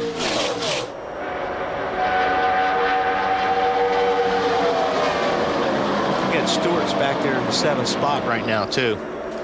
That's unbelievable. Tony Stewart has made it up that far already after starting last at Orange Cart. He's not done yet. That car looked good at the beginning of the race. Matt, how about the guys up front? Alan, I'm sorry. That's all right, Bill. We're all working hard down here for you. Matt Kenseth, during that last caution on the radio with Jack Roush, further discussing that fuel pressure problem. They think they have a solution and things will be just fine. I talked to crew chief Robbie Reiser. He said it's no problem. We've got plenty of fuel pressure. We're just trying to make sure we have everything good for the finish. As for Kyle Busch, I talked to his crew chief Alan Gustafson this morning. If you were to look at Kyle's race record this year, he's got 6 top 10s this season, but 4 in the last 7 races. I said, what light came on for this kid that taught him how to be a Nextel Cup driver? He said he's learned how to race at 9/10 instead of 10/10 all the time and use that other 10th when he needs it. You're seeing it in the results. And I think Jimmy Johnson looks like at this point is racing at about 9/10 and trying to make sure that he has a car at the end of this race. Talking about the 48. Jimmy Johnson, he wants to be around at the end of this thing. Yeah, we've kind of seen this, though, at the 48 car. He just doesn't get off to a very good start. You see, he's still dragging the bottom of that race car. So when he is getting the tire pressures back up, that car, after about 15 laps, goes back to the front. Johnson is the championship leader. That's Harvick in the 29 inside of him, and there is Tony Stewart. Gonna try it on the inside. Yes, he is. Matt, that 20 car is going somewhere, isn't he? BP working his way to the front at a rapid pace. You can tell how well this team is performing by the level of comedy on the radio, and there has been a lot of it. Back on lap 70, Tony keyed the mic and says, I don't know if you guys noticed, but I had a bad lap there. And I said, yeah, you lost 4/10. He goes, well, I spilled my drink bottle on the floor, but I'm okay now. And then he also made a note. He says, look, when we come back here next year, let's make sure we have a blower for the feet. And it seems like every year when we come here, my feet get extra warm. they said the reason why we didn't put him this year, we wanted to take the pain away from your thoughts. That way you're not worried about how sore you are. But the cars tick on the tight side, but he is really running strong. They won't give him a break, will they, Matt? They sure won't, Bill. But this team really on a roll. Tony, 4 times career, he's won back-to-back races, but never in Nextel Cup has he pulled off the three-peat. He's trying to do that today. And this is a backup car. Inside of Johnson. 48 car still hitting the racetrack, going into the corners. And that could cause a lot of problems down the road if it keeps doing that. That's Tony Stewart to 5th, pushing the 48 of Johnson back to 6th. Harvick also fell back a little bit. Where's the 24 car? 25th spot. Wow. And, well, make that 26th spot, Bill. Jason Leffler goes by. Dave. Jeff radioed his crew before that last set of pit stops that the car stayed loose during the whole run. That rear end really wanted to swap around. But on the exit of the corner, it was actually getting a little bit better. They took a spring rubber out of the right rear tire, which will help that rear end swapping around, out of the right rear spring, actually. So that was a big adjustment they made, and they went down to the track bar as well. Remember, last time they made small adjustments, this time they went big, but they still got big problems. Well, Jeff Gordon trying to get into the chase for the championship as they run right now. 13th in the championship standings, and I'm telling you, these drivers know almost exactly where they are all the time in the points race. You got to run your own race and just run as hard as you can and get the best finish that you can. You know, obviously at the end of the day, when you start looking at points and maybe you're battling for a position at the end of the race, you might recognize your competitors around you and who you're battling with in points. But to be honest with you, I really don't even know who I'm racing in points right now. I just know that what we need to do is put consistent top 5s together. Top 10s would be even good right now for us, but I think top 5s, you know, is what we need to get ourselves solidly back in the top 10. Well, if he's going to get a top 10 today, he's going to have to come from the 26th position right now.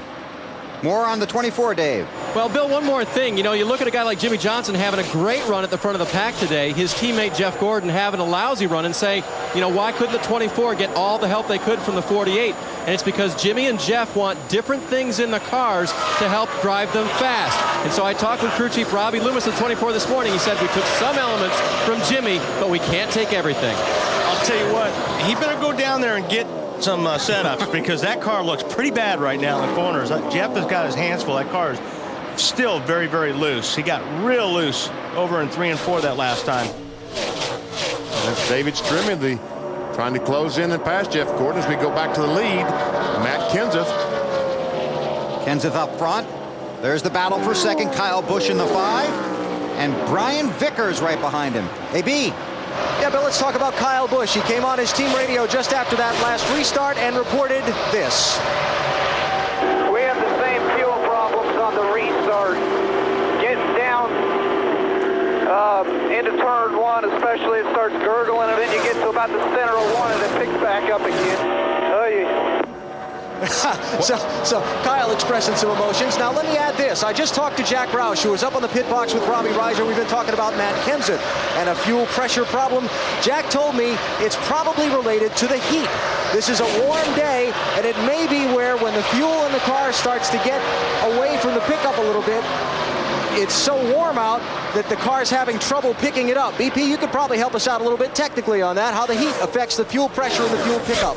I think that it's so hot under the hood that we talked about it yesterday in the NASCAR Busch Series race. I think that the fuel is actually boiling, and that's what's called a vapor lock. And when one of those air bubbles goes through the carburetor, it misses. The engine misses. And the fuel, when it runs along the pipes and everything, there's no air going through it. When you're under yellow, these cars are just like ovens. The heat just radiates in every direction, so you're not going fast to cool that stuff off. And you're exactly right, BP. It's cooking the fuel. There's Dale Earnhardt Jr. currently runs in 10th. Now behind him is Mark Martin in 11th and Rusty Wallace in 12th. Those are 3 cars that have been on the move forward after the last round of pit stops. Earnhardt in the 8, Mark Martin in the 6, and behind him Rusty Wallace in the 2. How about Earnhardt Jr., Alan? Yeah, Bill, a fantastic race for them so far. Remember, they started back in 25th position. I looked at the tires off the 8 car after that last pit stop. Some small blisters on the right rear tire. Crew Chief Steve Meal discussed that with his driver. Then under the caution, under the caution before that last restart. Earnhardt Jr. talked about a vibration on his car, decided not to pit. He hasn't said another word about it, so he's continuing on and doing quite well. Dave? Running right in front of Dale Earnhardt Jr. is Casey Mears, who started the day third. You might wonder what happened to him. Well, he got blocked in his pit stall during one of the caution periods and restarted 17th back in the pack. He's worked his way back up, and they made good adjustments on the car. In fact, they just made a slight air pressure adjustment on the last run, which means Casey's pretty happy with it. Matt Kenseth up front, followed by Kyle Busch, Brian Vickers, Greg Biffle, and Tony Stewart. The NASCAR Nextel Cup season at the halfway mark. You're watching NBC Sports coverage of NASCAR.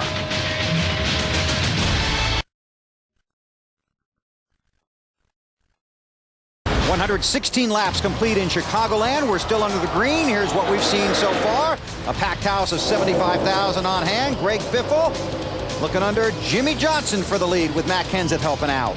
Those two cars been strong all day, 16, 17. There we see some teammate work going on. Biffle lets the 17 go by, get 5 bonus points. That's right. The first of the tire issue, Carl Edwards hard into the turn 4 wall.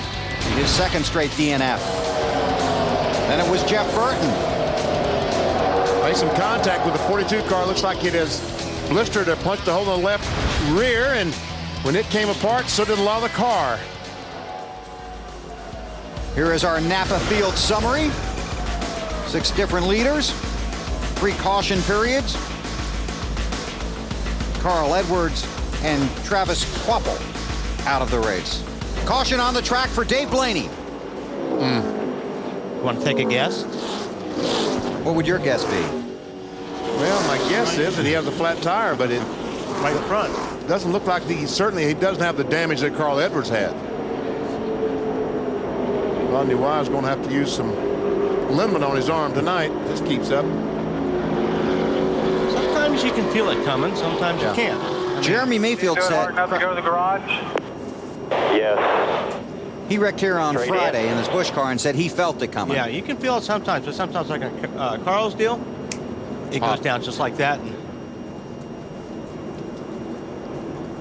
We'll pick it up, but it's already underway for Blaney.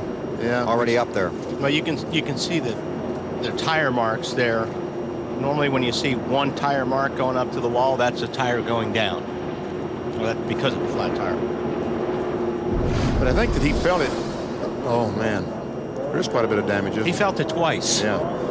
Once when it was going down, and once when it went in the wall. Struggling to get it turned. Go behind the wall to the garage.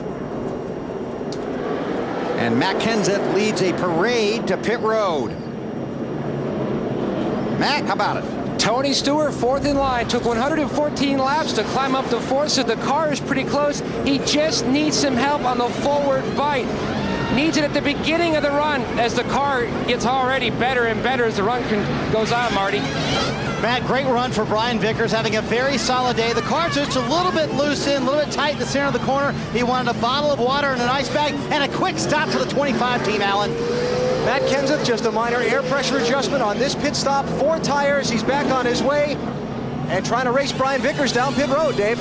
Jimmy Johnson lost some spots on that last run, said, I'm not terrible, I'm just not getting into the track real well. They put some wedge in the right rear to try to help that car turn a little bit better. Wow, look at Casey Mears jumped up 6 positions. And we'll take a look at the race off of pit road. Matt Kenseth, his team holds. Not by much on Vickers. Not much on, you're right. Then Kyle Busch. Stewart. There's Jimmy. So Matt Kenseth gets on pit road first and off of pit road first. He leads at Chicagoland. 75,000 seats here at the Chicagoland Speedway. People in the infield all around this mile-and-a-half track to see the NASCAR Nextel Cup Series coming to Joliet, Illinois on a spectacular day. Let's go inside the NBC pit window and look at the pit stop of Jimmy Johnson. All right, the 48 car comes down pit road. He will stop. The crew is ready. Chris Anderson has the jack across, goes up. Tire changers pull them off at the same time. They're indexed. What a beautiful stop. They both stand up at the same time. Now watch the Jackman. Stop it just 1 second. All right, back it up just one little bit. Watch this left front tire. Chris Anderson is holding on to the jack. Okay, go ahead, roll it forward. Roll it forward. He'll jack the car up. Watch the tire off the left front. He's holding the jack and he's holding it tight. See that tire come off and hit that jack handle? If he wasn't holding it, sometime that will make the jack go down. But this time he had hold of it. A lot of the jack men put their leg in front of the jack so the tire doesn't hit it. That's a good stop right there. It was a great stop. And you saw him take the tear off from the windshield as well, giving Jimmy a better view of Tony Stewart directly in front of him. Those guys on pit road work all the time back at the shop for 13 or 14 seconds of pressure-packed action. Matt Kenseth continues to lead. We're still under caution at the Chicagoland Speedway in Illinois. The green flag has just come out. Matt Kenseth taking the field through the first turn. Oh, Kyle Busch goes way up the racetrack to get his run. He was 31 car. Jeff Burton down there. That groove, like we talked about earlier, it's moving. And Tony Stewart trying to take over the third position in that orange number 20. Jeff Burton for a big slide, 31 car.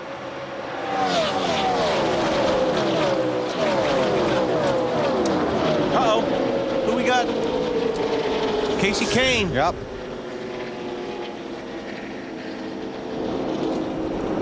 Carl Long sliding through. Carl was the lucky dog. Now he's the dolphin or the whale, whatever that. What is that down there? Killer whale.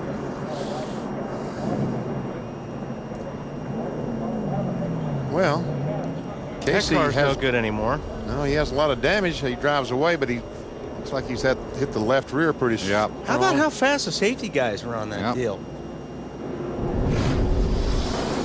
Were they out there for the green? There we see him up on the outside. It looks like he's going to have some contact from the back. The 42 gets in the back of him. Yeah, but you know what? The 9 got out of the gas there. Yeah. I don't know what happened if he came up on Bobby Labonte, whatever, but you could see Casey got out of the gas and Jamie McMurray was in the gas and caught him by surprise. When that back car closes in that suddenly, you realize that see right there, it looks like he was sliding up the racetrack and he was just trying to save the car. And McMurray got into the back of him. Now all that damage on the grill of the 42 car was done hitting the 31 a few laps back, not then. See, he's already high, but he comes down besides Bobby. See, all of a sudden he just got way out the throttle. And he might have gotten some more damage from that. Yeah, the 42's got some. Yeah, he does more damage on the nose and the hood. Let's go on board here. Jason Leffler. Over there.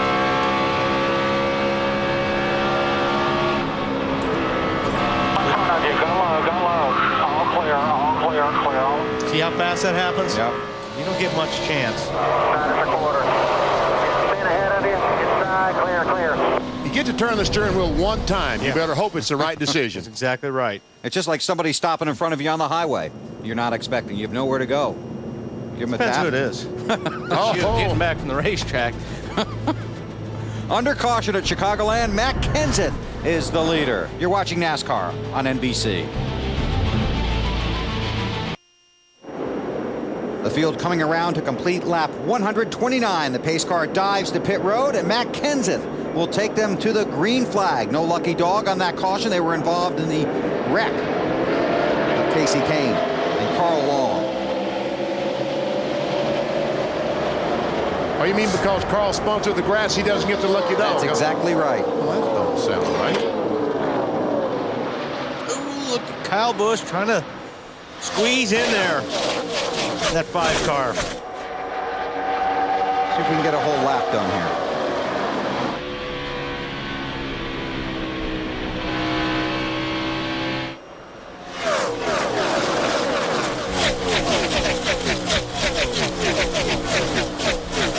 It's good that time.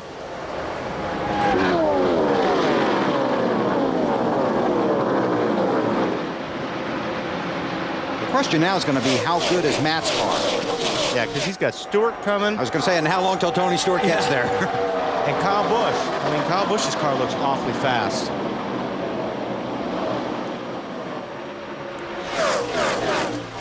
Tony Stewart, remember that 20 car crashed Friday morning. His car was qualified by J.J. Yaley, so he is starting the race today. Had to go to the rear of the field because changing driver started 43rd, and we see him there 4th, and we aren't halfway yet. That's the backup car that they got out on Friday that J.J. got in the field that Tony practiced here on Saturday. How about the 29 car going by Jimmy Johnson, and here comes the 97 of Kurt Busch. Well, he's trying to go by Johnson. So fast, my friend.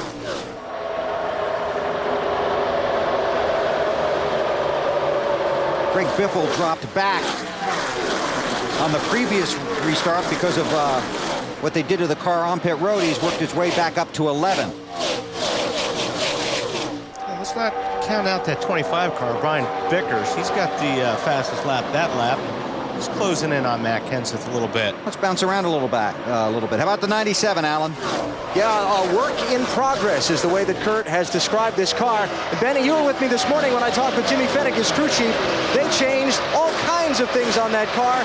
Felt like they needed better front springs, a different camber setting, more nose weight, a different track bar setting.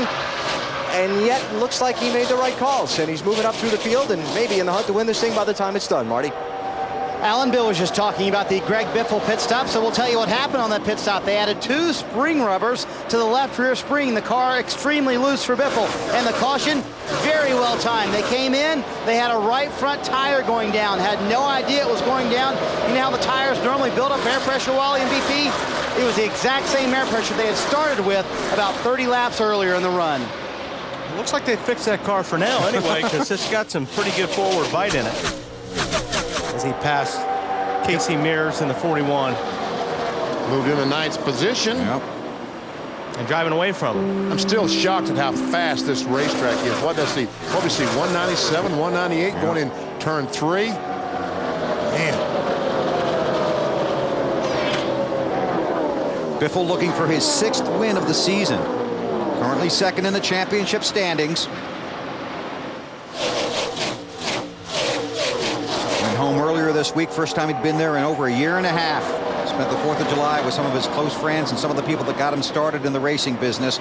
And a lot of talk about you in Tucson, BP. Yeah, that was 10 years ago when you and I went out to winter heat in Tucson, Arizona, ran across Greg Biffle, and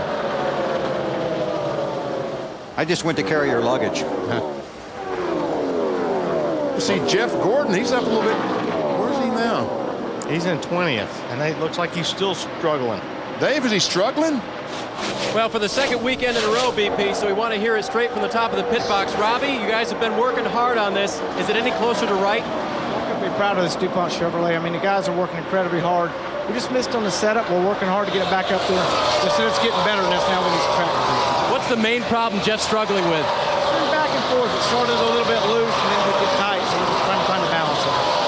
He says making a lot of adjustments every time, but mostly, guys, it sounds like Jeff has been reporting a loose race car, and here, that back end coming around is something you don't want.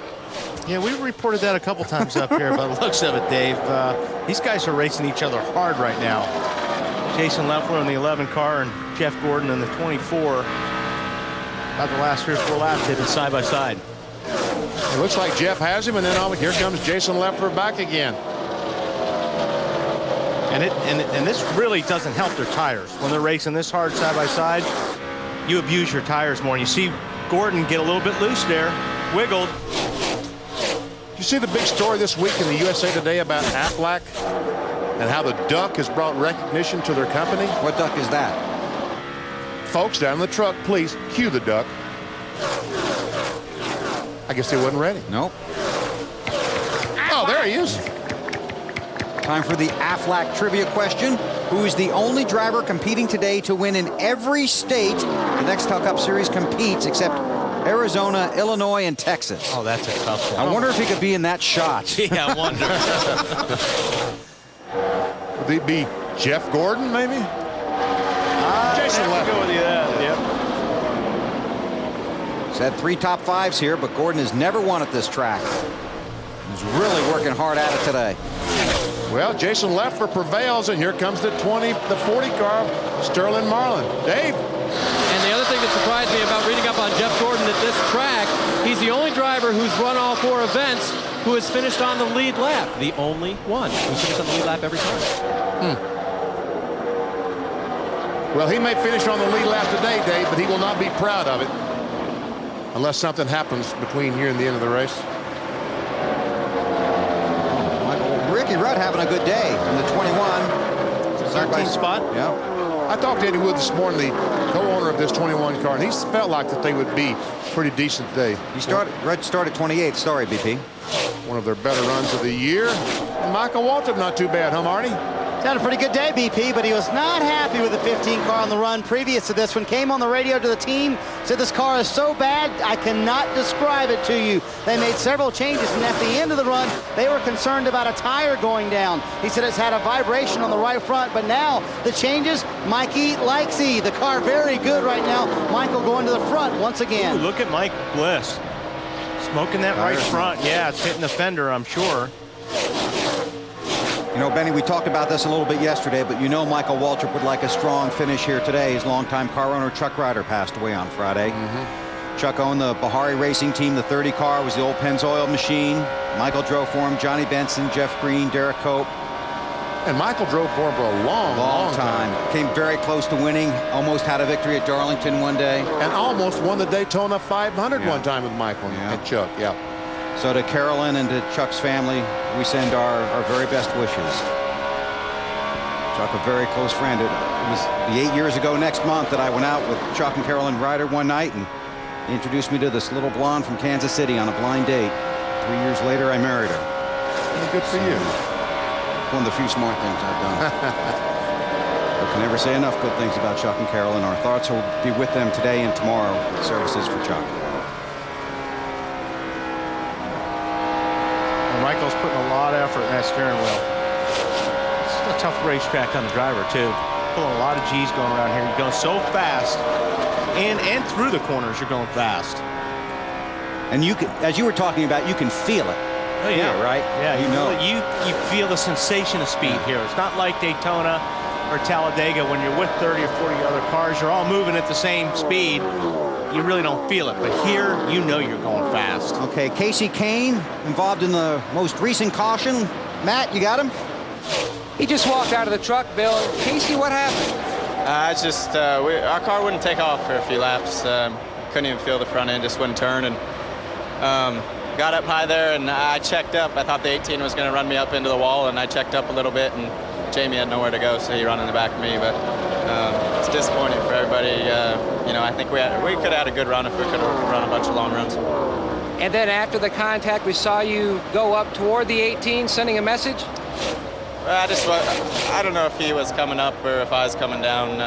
You know, either way, it's. I think if I would have stayed in the gas, I would have run in the wall either way. But if I didn't hit him first, so I don't know what happened there. Good thing is, Casey's okay. Yep. And you know, kind of the way we saw it. And you know, I noticed earlier today, after about 25, 30 laps, I looked on the board and Casey Kane had the fastest lap that time. So he's right. After they ran a while, he was as fast as anybody, but he had no track position. We saw Dale Earnhardt Jr. He was running in 10th. Jimmie Johnson had the fastest lap last time, but Matt Kenseth is the leader through the field when we come back. Log on to NBCSports.com for previews and predictions on each Nextel Cup race by Benny Parsons. There's also analysis from BP and Alan on the hottest topics, including how some big names may miss out on the chase for the Nextel Cup. It's all at NBCSports.com. Matt Kenseth is trying to race his way into the chase. About 3 weeks ago, he was 300 points behind that 400-point mark. Now he's only... well, he's less than 200, 188 points coming in here today. Led 112 laps to this point in the season, and today Matt has now led 86. And we talked to Robbie Reiser. I mean, it's hard to believe, but he told us Friday that he was going to qualify for the chase for the NASCAR Nextel Cup. Oh, confidence helps. Let's take you through the field. How about that 17, Alan? Well, Benny, Wally, Bill, you know how you get the most points in one of these Nextel Cup races? Win. Lead the most laps and win. And Matt Kenseth is well on his way to doing that today. He's been out in front basically since lap 66. His crew chief, Robbie Reiser, continues to calmly call out his lap times and his interval back to second place, Brian Vickers. and make very minor adjustments to the car, Marty. Alan, 21-year-old North Carolina driver Brian Vickers doing an excellent job. Very solid day. And believe me, he has the message. Take care of those tires. I might can get him, but I'm going to kill the right rear doing it. Keep my times coming to me. 30-30. He said I could pass the 17 car, but I'm not going to do it because I would kill that right rear tire. Car just a little bit loose. The 48 car on pit road, Bill. Championship leader on pit road, Marty. Dave.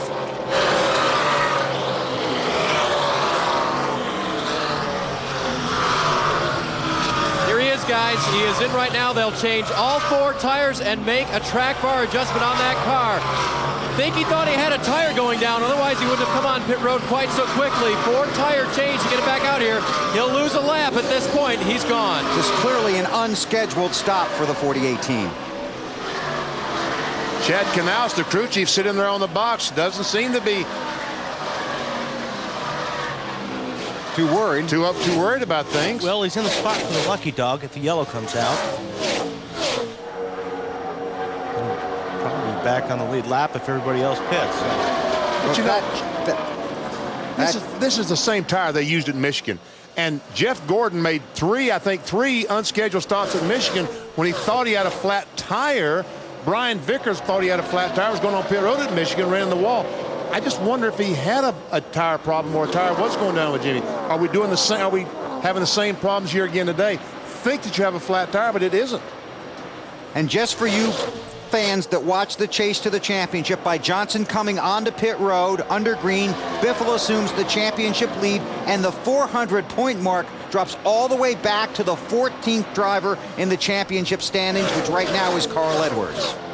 Yeah, those Biffle or Johnson has problems in these races. Right. It does. This 400-point thing goes a lot deeper. It helps everybody down around 11th, 12th through 15th in points. And here we're going to see what Bill was just talking about. There you go. Carl Edwards, 396. Jeff Gordon, 378. Harvick solidly in. But now Jimmy Johnson will be okay if all the rest of these cars complete their cycle and make pit stops before the caution flag comes out. Dave, what about the tires, you know? Right rear was the problem, guys. It looks like it's shredded on the outside, so it's either a delamination thing or he's had some sort of a rub, but that was definitely losing air on the right rear. Well, he made the right call. He sure did. Attaboy, Jimmy. So the field last pitted on lap 127, and we're just past 161 now. So it has to stay green, otherwise Jimmy Johnson could be in huge trouble. Kyle Busch runs third. Let's continue going through the field, Alan. Yeah, Kyle Busch starting in 24th position today, Bill, reporting his car needs more front grip. When he's in the center of the corner, it doesn't want to cut as well as he needs. It's keeping him from getting back in the throttle as quickly as he'd like. Matt? Tony Stewart trying to do the same thing he did 1 year ago. Win here at Chicagoland in a backup car. Tony says the car is really good. I don't know what else to tell you. It's still, Alan, just a tick tight in the center of the corner. Well, Kevin Harvick is a two-time winner here at Chicagoland. He's running in 5th place right now. He's not saying a whole lot on the radio. His crew chief, Todd Berrier, tells me the tires look good that are coming off the car, and really they're okay. Marty? Alan gave a call to Greg Biffle for the key observation that the handling was going away from his car and it was too loose, and there's a wreck in turn 1. Elliott Sadler. Stay up there, man. Just stay up there. Stay up there. Stay up there. Keep rolling if you can. Stay up there. I think he hit the wall he got tire marks way early to the tri-oval here.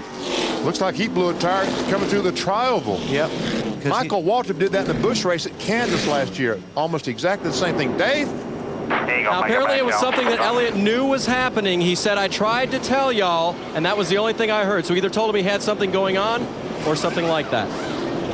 So for point of clarification, this caution comes out on lap 163. The previous caution was at 127. Most of the field pitted at lap 119, so this helps Jimmy Johnson's chances, but hurts him as far as...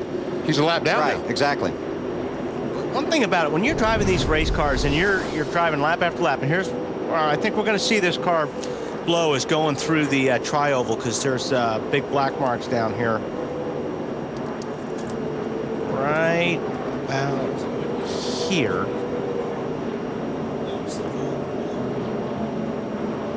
Yep. But see, you know, when you're driving lap after lap after lap, and you're so in tune and focused with this race car, and then all of a sudden you feel something different. And if you go by what your butt says, you should come in the pits and change your tires. But you don't want to make the wrong call and come in and say, oh, you know what, the tires look good and I lost 2 laps, and then you feel terrible for the team. See, Jimmy Johnson had that same situation. He came in. But, you know, I mentioned Michael Waltrip. He did exactly the same thing in a bush race at Kansas last year. And he told me, Wally, that's the hardest he's ever hit a wall in his life because there's no safer barrier there. Right. You just go bam into that solid wall. Yeah. And to clarify the Jimmy Johnson situation, he is 1 lap down, but Mike Wallace was the first car lap down. He is the lucky dog. So Jimmy Johnson will be a lap down. Matt Kenseth brings the field to pit road under caution with 164 laps on the board here in Chicagoland. Matt? Stewart says the 3 cars in front of him are locked down. They need to make an air pressure adjustment. He needs to be better up off the corner when he tries to get in the gas. So they're going to make that air pressure adjustment to see if it helps, Marty. Outstanding day for the GMAC guys. Middle of your screen, they have gained him 4 spots on pit road for Brian Vickers. Car a little loose, half pound in the right rear out of the right rear tire, Alan. Again, just a small air pressure adjustment for Matt Kenseth. A very quick stop by his team, Dave. Casey Mears had a car that wouldn't turn. They make a wedge adjustment for that. 4 tires for him. He had a vibration too, so this is probably a break for him. I think it's probably a break for a lot of guys, Dave. Because anytime you can get 4 tires today. Yeah, well, and you're also sitting there thinking, who's next? Right. On a day like this, you're not sure. You know, you're not sure who's going to blow the tire next. Yeah. All right, let's see. Does Kenseth crew hole serve? They sure did. Comes in with the lead, comes out. Vickers comes out second. Tony Stewart picks up a spot. Those guys pick up a spot. Never see the 2 guys, Harvick and Biffle.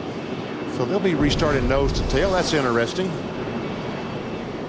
So Matt Kenseth has led 97 laps today. He's the leader after 165 at Chicagoland.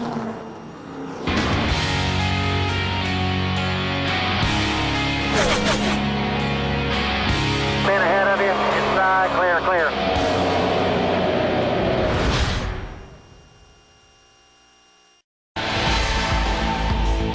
NASCAR Nextel Cup Series racing from Chicagoland Speedway is brought to you by Bank of America, higher standards. By the home-style flavor of KFC Original Recipe Chicken. Bring back dinner at KFC. By Nextel, enter the Nextel Race to the Chase sweepstakes for a chance to win $250,000. By the Home Depot, NASCAR's home improvement warehouse. And by the United States Army, an army of one. Matt Kenseth continues to lead under caution after 167 laps of the USG Sheetrock 400, followed by Brian Vickers, Tony Stewart, Kyle Busch, and Kevin Harvick. Marty Snyder. Bill, this is the right rear tire off of Greg Biffle's car, and you can just see the absolute chunking on the outside of the tire that is all the way around this entire tire. They got lucky. They were 10 laps away from a green flag pit stop. Had that caution not come out, may have happened. The same thing to Elliott Sadler might have happened to Greg Biffle. Tires don't discriminate. We've seen it happen to Johnson, Biffle, and Elliott Sadler today. Matt? Now, just up pit road, Rusty Wallace had the same thing, a blistered right rear tire. Now, for the first time today, Tony Stewart's experiencing a blister as well, all the way on this outer portion of his right rear tire. Now, Greg Zipadelli did tell him that the 48 had issues as well, but your car, which was a tick on the loose side, we made some air pressure adjustment to help that. It shouldn't be a concern. Alan? All right, Matt, I'm here with Rick Heinrich, who's the product manager for Goodyear here at the racetrack in Chicago. Rick, for people that are watching and haven't seen something like this in racing before, and even for that matter, the regular race fans, why are these blisters in these tires happening today? Yeah, we're seeing a tremendous amount of heat in the right rear tire today. We don't really have the type of tire wear that we'd like to have on the right side tires. Tire wear is one of the important things that actually keeps the tire cool. As the tire wears, it dissipates heat, and that's actually what's causing some of the additional heat. So the simple formula is the hotter a tire, the more likely a problem like this to happen, and the way that a tire wears out isn't going as quickly as you'd like. I summed that up correctly, right? Yeah, tire wear is actually very good. It's just part of what helps keep the tire cool, and you know, the blisters are caused by heat. All right, Rick, thank you for taking the time. Rick Heinrich, the product manager for Goodyear. So, guys, bottom line is the tires aren't wearing out fast enough for the heat today. You know, and this same tire wore at Michigan. Remember those right rear tires we saw at the Michigan Speedway? They wore out, but they brought it. So they thought at this racetrack it would certainly be no problem. They bring them here and they aren't wearing. So these guys have had the tire troubles today. Carl Edwards was early, Burton, Blaney, Jimmy Johnson now, and Elliott Sadler. Johnson and Sadler chasing the Nextel Cup championship. Kenseth leads the race. Biffle leads in points. You think tires are important at Chicagoland today? I mean, just look at this. And we got 1, 2, 3, 4, 5, 6, 7, 8, 9, 10. 10 guys working on tires. Green flag coming out.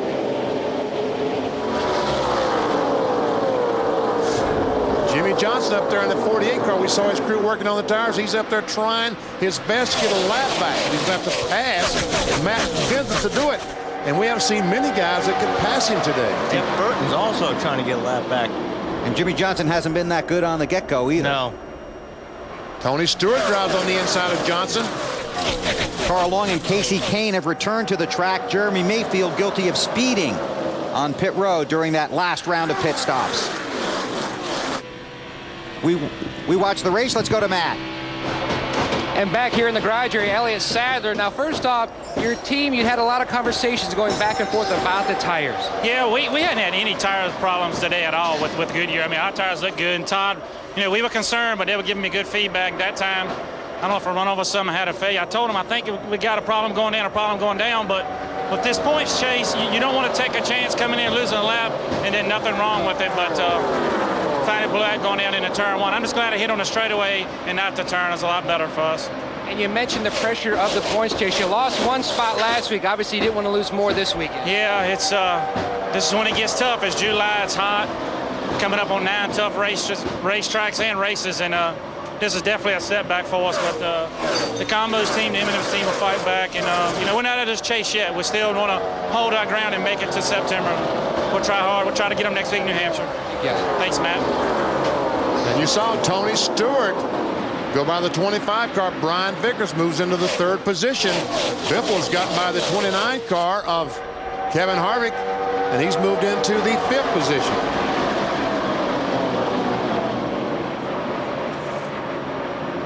Take a look at our Miller Lite track fact. Jimmy Johnson came to Chicagoland leading the championship standings last year and wound up 2nd in the race.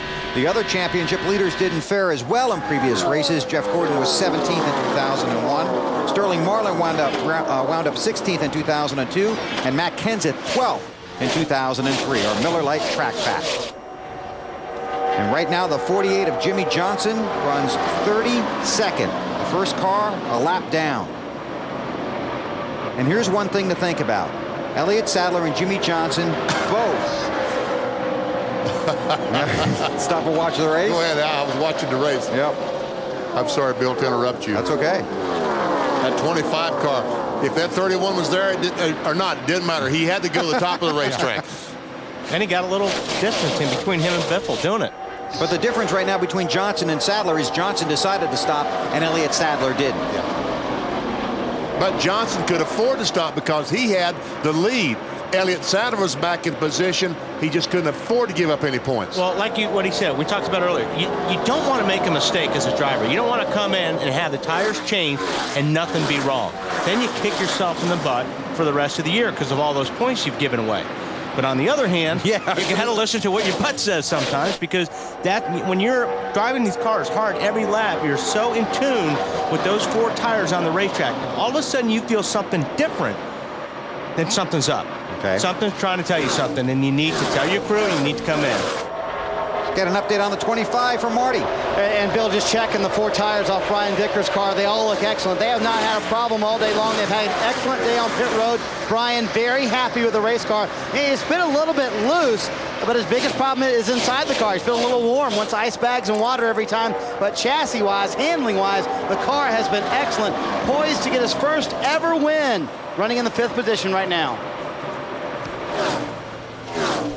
We're seeing 2.9 seconds behind Matt Kenseth. A car of Dale Earnhardt Jr. is making his way up to the front. About that, going by Kurt Busch, trying to. Kurt in the 97, the black car on the outside, Junior in the 8. Mark Martin, Rusty Wallace. These guys just quietly been working on their car all day long, And making it better and better. Right, and the 8 and the 6 and 2, the longer it's green, the better they get.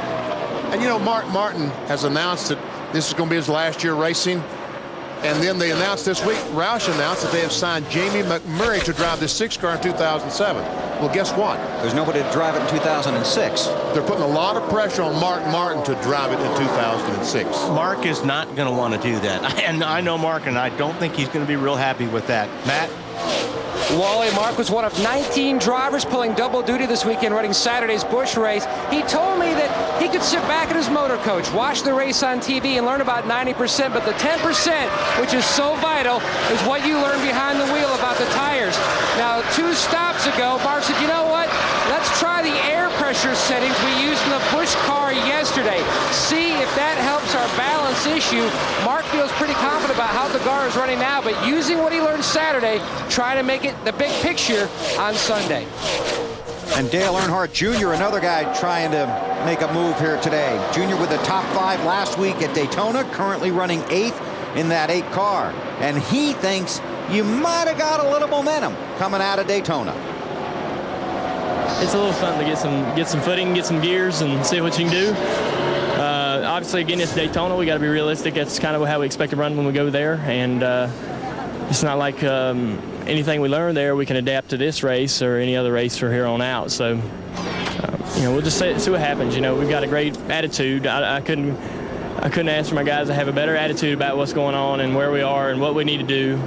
And that's the best thing. As long as I don't, you know, nobody has to get the whip out to get us going. You know, we're ready to go. Well, Casey Kane bringing out the caution. He goes to the garage. Jimmy Johnson is the lucky dog. Wow, what a break. He will come around and be back on the lead lap. And has a car capable of working his way back up, possibly in the top 15, maybe even the top 10. Got 84 laps to do it. Yep. What did it take Tony Stewart, about 100 laps to get up in the top 5? About that. So, Jimmy, you did good coming in and changing that tire when you felt something wrong. Because what did he do? He listened to his butt. There'll be T-shirts next week when we get to New Hampshire. You know, I got a question we need for Matt to check on. The 44 car, remember we reported he had gone into the garage area before? He has been coming in and out of pit road. Is he scuffing tires? I was wondering about that. We'll check on that, but I saw that, and I wondered if they might be working on that. He just might be scuffing tires for all those Henry cars because, as Wally told you, put a few laps on the tire and let them cool a little bit. That seems to harden them up just a little bit. And let's not overlook our leader again, Matt Kenseth. We talked about coming in this season. He'd led 112 laps all year up to this point. Today he's led 114 laps. And I like what you were saying about Robbie Reiser. He believes they're a chase team. He believes it. We laughed at him, but he believes it. They're all coming from third on back. Okay, here comes the mad rush. Robbie Reiser is... And Matt stayed out. Yeah, he did. Wow. Oh, Stewart stayed out, too. Wow. Right at the last second, Tony turned back on the racetrack. So the 17, the 20 stay out. Let's check on Biffle with Marty. Well, Bill, there wasn't a whole lot of debate for Greg Biffle. Very happy with the car. At first, he said, let's leave it alone. Don't make any changes. He said, you know what? It was a little bit tight at the end of that run. Let's change the air pressure in the right front tire. That is it. Alan? Look for a 2-tire stop for Kyle Busch. A last-second call to bring him onto the pits. There he goes. 41 car of Casey Mears, and again, track bar adjustment, very tight race car, but it started out a little bit loose, so they had to, they actually got it the way they wanted it. Casey just had to start living with it. They'll make another track bar adjustment to try to help it. This is where the strategy thing we talked about at the beginning starts to play in. This time of the race, this is when they're going to start trying some things out, staying out, maybe a couple of tires. Obviously, the 2 front guys, they like that track position. It's what you talked about at the beginning of the day. On board with Tony Stewart. I'm going to pit road. Come on, boys. I'm going to pit road. I'm following him. No, I'm not going to pit road. So Tony Stewart and Matt Kenseth stay out under caution here in Chicago.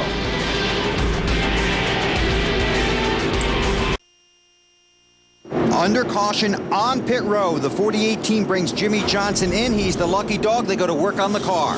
Well, I've been talking about all day. That car was hitting the racetrack from the get-go. You can only do that so long. So what they're doing is they're raising the front of the car up so the chassis won't hit those first 8, 9, 10 laps of the run. They were not able to get the jam nut on the right front loose, so I don't think they're able to raise the right front up, but they did get the left front up, looked like 4 or 5 rounds. What's that going to feel like? Well, it's going to loosen the car up, looks like. Yeah. I think they may have got a little bit.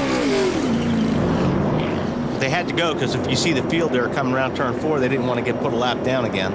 Jimmie Johnson is the last car in the lead lap in 32nd position. Matt Kenseth is the leader, followed by Tony Stewart, Ricky Rudd, David Stremme making his Nextel Cup debut, and Ryan Newman. So we got some guys here experimenting on some strategies here. Yep. Some guys on 2 tires, some guys 4 tires. Some didn't stop. This is when it gets fun. 80 to go, green flag. And Jeff Gordon is in the, what, 9th, 10th position? He scored in 9th on the restart. 2-tire stop for Jeff Gordon, trying to get some look track at Tony position. Stewart getting Jeff Burton loose there. He wants in front of him right now. Kenseth and Stewart did not stop under the caution. A variety of strategies in play here. 2-tire stops, 4-tire stops, and no stops. Wow, that was close too. Ricky Rudd and Dave Stremme. There's Stremme trying to take that position away, but here comes the 5 car of Kyle Busch. Makes it 3 wide on the apron. Boards, we got to, okay, good. Good. Somebody had to give. Somebody had to give, and it was Kyle Busch. Smart decision. Usually when you say, uh-oh, it's too late. Newman in the wall.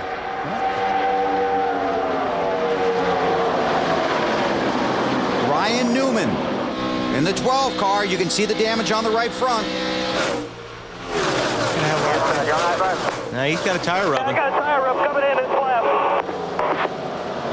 Currently 5th in the championship standings. For you guys right side. Well, he looked like he just lost the air on the whole car coming out of turn 2, and it just flew up the racetrack into the wall. And that's exactly, well, Randy LaJoy was talking to Weber and I on Friday, and that's what he said. That look, he's trying to get to the pit. Some guys are trying to pass Ryan Newman. This is not going to work. He can't get down. And Michael Waltrip is in trouble here. Able to squeeze down underneath Newman. He's not going to get there. He'll get down now. Yeah. And then you just got to stay there if you can. Hopefully the tire doesn't blow before it gets back around the pit. That's what the guys behind him should be thinking. Oh, get back down there. You don't want to go. Start waving. You're right. Right front is rubbing. Doesn't look like he's coming in this time either. There he goes. Coming to you guys. Oh, he missed No, it. he missed I was it. going to say, he's going awfully fast if he's going to make pit road. And this will cost him even more time on the track.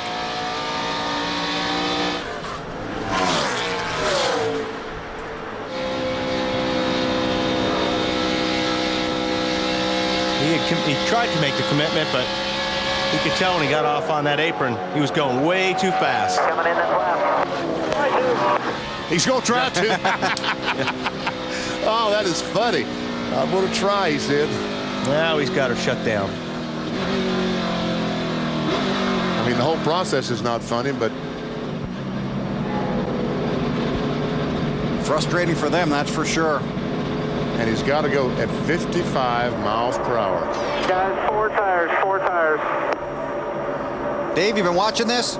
Yep, and what he needed today was another consistent day. In the last 8 races, he only had 2 finishes outside the top 15, and only 1 failure to finish. Came in here 6th in the championship. This is not the consistency they were looking for. They will change all 4 just to make sure they've got everything taken care of and get a balance in this car that they want. So Ryan waits as he goes a lap down. He's got, hey, red wheels. We saw those last year at Charlotte. I believe he would have borrowed those from a teammate. I imagine those wheels came from the 77. Go ahead, Wally. I was just going to take a look at it here, see what happens, because a lot of times you get in traffic getting off the corner, you just lose the air on the front of the car, and it just slides up the racetrack. Boy, Gordon and Biffle, and that was Joe Nemechek, I think, around him. On board with Ryan Newman. Still there, inside, I'll get you home. And here he's going to make the pit stop coming off turn 4. And Wally, you're right. He's running about 30 miles per hour too fast. Could not make the turn. You see the cones. That's where he needed to be. And Randy LaJoie and I was talking to Weber on Friday, and he said somebody's going to do that. They're going to come off the corner on the gas and just run in the wall. Just, yeah, lose the air.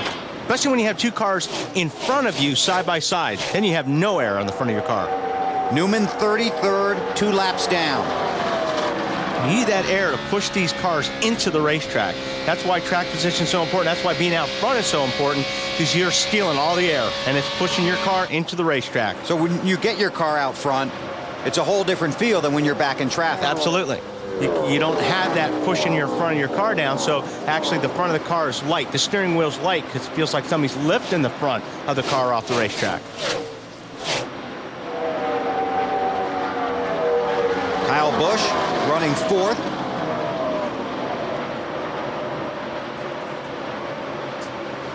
Greg Biffle's 16 car had stopped, changed 4 tires, has pulled back up on the back of Kyle Busch, but all of a sudden he's not gaining. And Ricky Rudd is in that 21 car, running 3rd, using some pit strategy to get up there. But he used the first half of this race to march his way through the field. Let's check on the 5, Alan.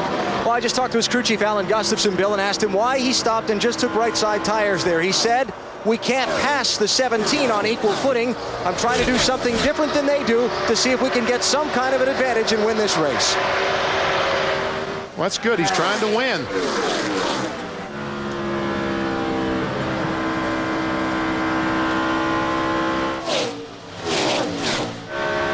Made a little ground up there on Ricky Rudd, that corner.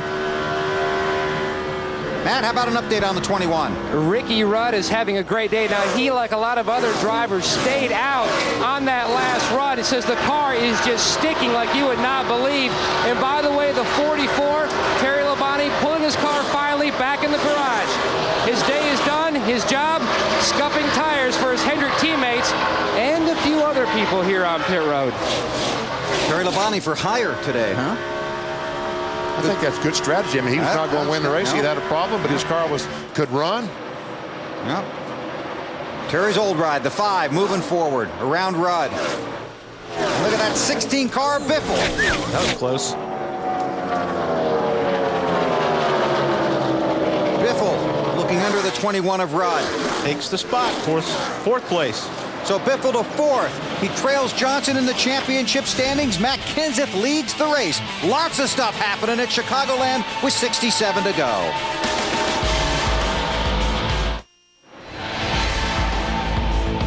NASCAR Nextel Cup Series racing from Chicagoland Speedway is brought to you by Allstate, proud sponsor of the Allstate 400 at the Brickyard. By Visa, proud sponsor of NASCAR. By Miller, there's good enough and there's better than it has to be. Miller, good call. And by new Mobil 1 Extended Performance, official motor oil of NASCAR. 207 laps complete in the USG Sheetrock 400. Here's our Team Tylenol safety fact. In July 2003, NASCAR announced a fire extinguishing cylinder solely dedicated to the fuel cell area to be used in their top 3 series. The fire suppression system was in addition to the one that is currently found in the driver cockpit. NASCAR has also enhanced its requirements and specifications for the current onboard driver protection system, as well as the fuel cell vent area. And the best part about, remember Bobby Labonte's crash here? The driver doesn't have to set off this. The heat sets it off. Well, what were you looking for, Benny? Bobby Labonte gets tagged by the 10 car and he backs it in the fence. And the car just, you're going to see a fire in a minute, folks. Big time fire. That's big time fire. And now the suppressor is inside the trunk and it automatically goes off with heat. There's a heat sensor in there that activates it. Bobby was okay after that, but that was a frightening moment. Matt Kenseth up front. Let's take you through the field here at Chicagoland and start with Allen. Matt Kenseth has been out in front for most of this race, especially since lap 66, Bill. He did not pit under that last caution. His crew chief, Robbie Reiser, said, we're good where we are. We need to pit one more time in this race anyway. Matt? Stewart and Zipadelli debated about whether to pit or stay out when we had that caution just past lap 180. They stayed out. Lap times not too bad right now, running in second. Al? Well, Kyle Busch has certainly had an outstanding race. Started 24th. He's running third. They took the 2 tires on that caution a minute ago. He's gained track position since then. Now they're talking about trying to stay out and outlast some of these guys in front of them to gain those 5 championship points and lead a lap, Marty.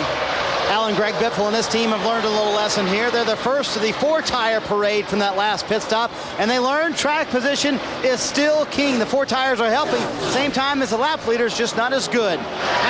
Ricky Rudd, 23 career Nextel Cup Series wins, but he hasn't won since 2002 at the Infineon Raceway. Now, Rudd says the car is sticking well, running in the top 5, trying to become the 18th different driver to win in a car prepared by the legendary Wood Brothers. Meanwhile, Rusty Wallace, he took on 2 tires in the last stop. Rudd running in 5th, while the 2 trying to capitalize on Elliott Sadler's misfortune today. He ended the day only 5 points out of 4th, Alan.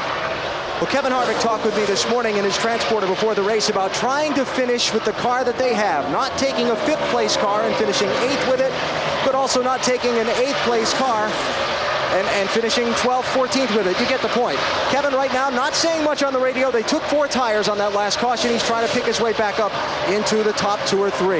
Dale Earnhardt Jr., well, they've just had a solid run. From 25th up into the top 10. Jr. on that last run said that the car was getting better and better as the day went on. His crew chief Steve Neal just told me they could use a long green flag run to pass people one at a time instead of having the cars all in a big traffic jam. Matt?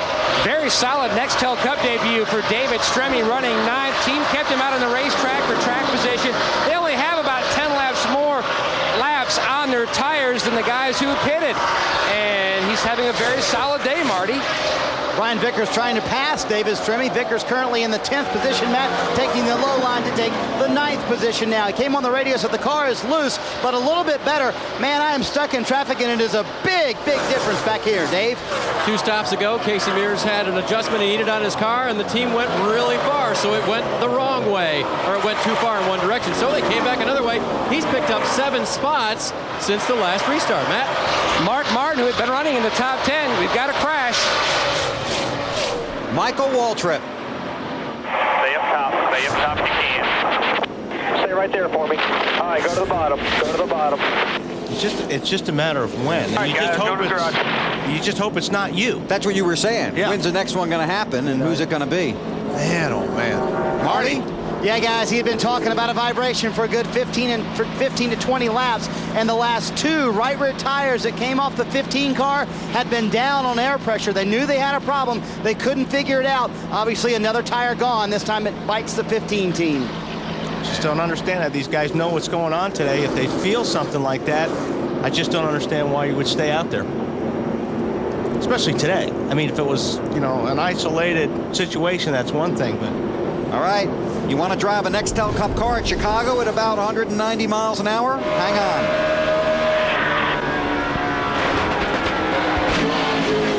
Wow. Man, oh man. That's a shot right there. Folks, I can't tell you Stay up top if you how can. hard that is. Wow. Michael to the garage. Kevin LePage will be the lucky dog. Jeff Gordon has fallen to 29th after restarting 9th. So that 2-tire stop did not work for Jeff's car. Jimmy Johnson has worked his way up to 20th. Matt. Stewart, who stayed out on the last round of pit stops, pits. He says the car a little too tight entering turn 3. Other than that, the car near perfect. Going to make an air pressure adjustment. Marty? Matt, Greg Biffle, bottom of your screen, your new championship leader because of the problems with the 48. Talked about loosening up his car. Said, I don't want to have any tire problems. Leave it alone. 4 tires. No changes, Alan. Well, Matt Kenseth's crew has held the lead on every stop they've had today when they've come in first. Trying to do that just as he came to the stop in the pit box, the crew chief Robbie Reiser said, let's get him. Dave? Championship leader Jimmy Johnson will go up on the track bar. That will make his car just a little bit looser. He said not real stable as well. That's not good news, but they'll try to fix it for him. Jimmy Johnson, left side tires on and off pit road. It's busy down there. Wow. It is. Yes, it is. 51 laps to go at the Chicagoland Speedway in Joliet, Illinois. You're watching NASCAR on NBC.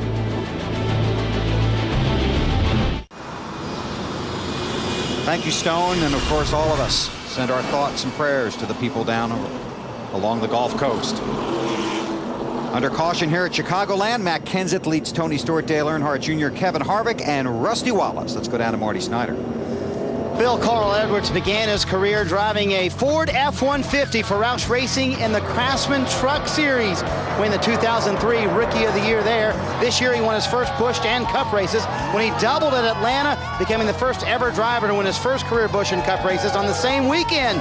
And then his second Cup race last month at Pocono. A former substitute teacher who seems to have found a future here in NASCAR, helping to make Ford built for the road ahead. Currently his teammate, Matt Kenseth, leads the field here at Chicago, Bill. Thank you, Marty. Well, let's go through a few things here. This is the first race since Las Vegas last season that Matt Kenseth led more than 100 laps. He's led 123 of the 267 today.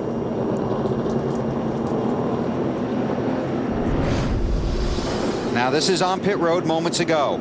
Jeff Gordon had the left side jacked up, and they're, I don't know what they're changing, but making some serious changes to the suspension in the 24. He's 29th right now. And they work on that. Ricky Rudd, who was running up front, got a speeding penalty. He will drop to the end of the longest line. Man. Matt Kenseth is the race leader.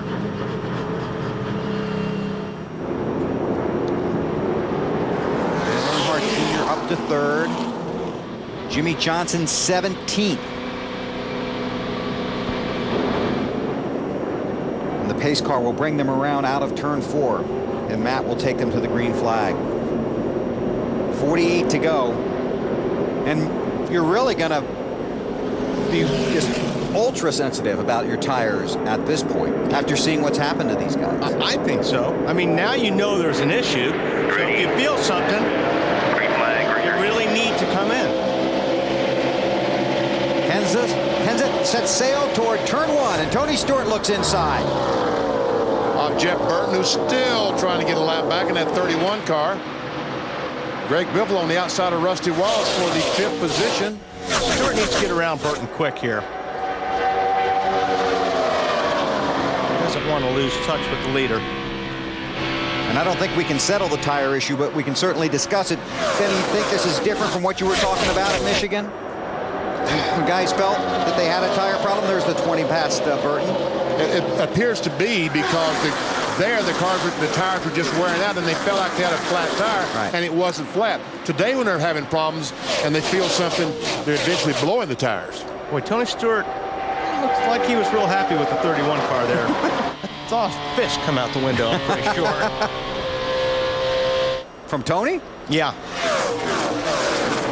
Take that car from last to first. Jeff Burton should have gave more of a break, he thinks. Again, Tony Stewart lost his primary car here on Friday. This is a backup car qualified by J.J. Yaley, and Matt from last to second. What a wonderful performance for this team. The entire team got together. This team running very well. Now, you were talking about maybe the fist out the window. Now, that would correlate with what Stewart said on the radio, that someone gave me a very bad chop block. Yeah, he wasn't too happy right there.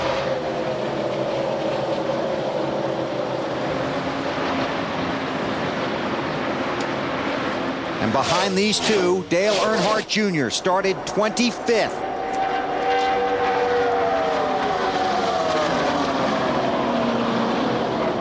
Jr. up to 15th in the championship standings, just 55 points out of that 400-point mark. Marty?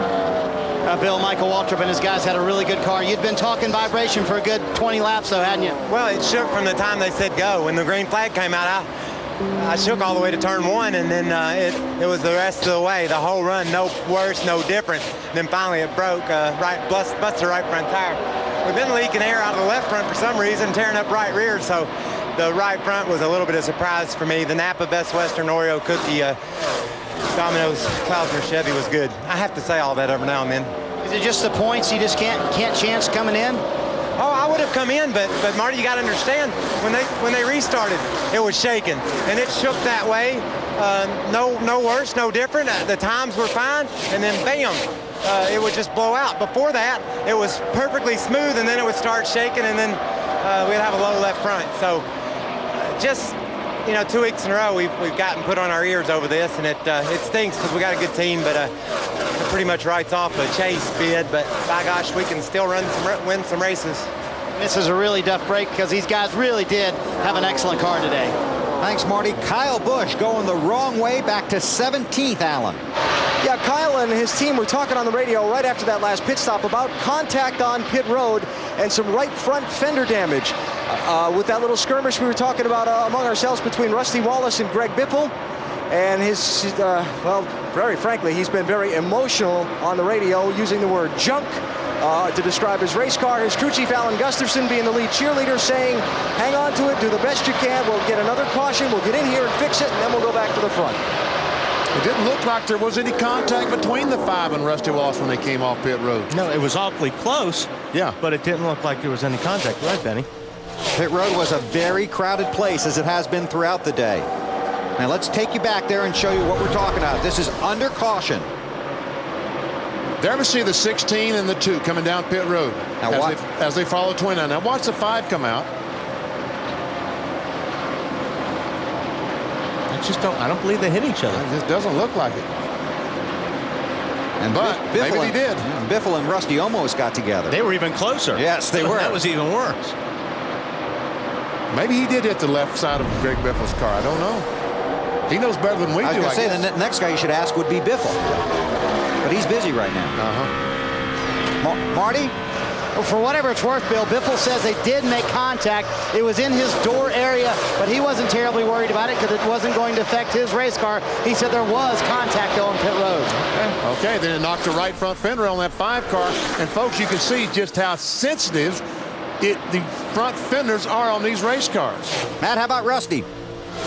Bill, once he got off pit road, he called on the radio to owner Roger Penske. He said, did you see the race off pit road? Was that not nuts? But Roger said, the good thing, you were very cautious. We're looking at another good day. Maybe our 3rd straight top 10 finish. Rusty used to run these same MGD colors, had a lot of success. 120 top 10 finishes from 1994 to 96. He may have another one today. Rusty could be looking at his 3rd straight top 5. He's got back-to-back top 5s for the first time since last spring. And what did he do after he got those first 2 back-to-back top 5s? He won at Martinsville. Battle for 3rd position.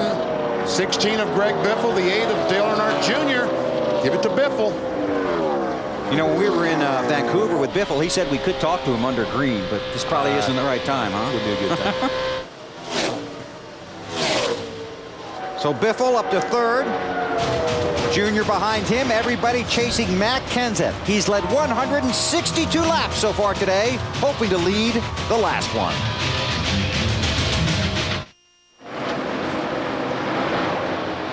Beginning next Saturday, NBC tees it up for a fun-filled weekend of celebrity golf at the 16th Annual American Century Championship. Some of your favorite sports legends will be there. Michael Jordan, John Elway, Charles Barkley, plus some other guys like Donald Trump and Ray Romano. That's the American Century Championship. Coverage begins next Saturday, 4 Eastern, 1 Pacific, right here on NBC.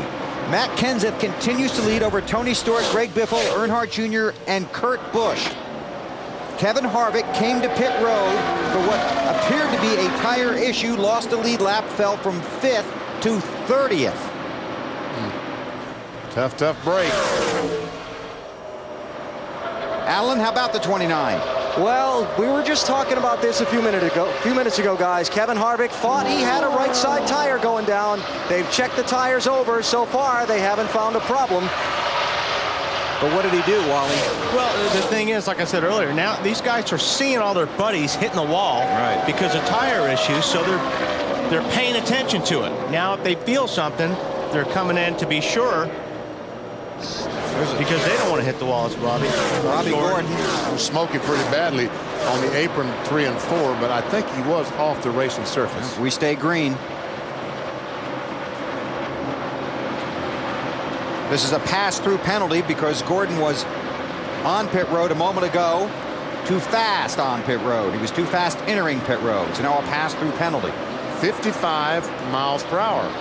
And it's electronic. It's electronic. There is no guesswork. Which I love. And it's so hard. Till I get caught. I was going to say. Wait till the Glen. See if you still love it.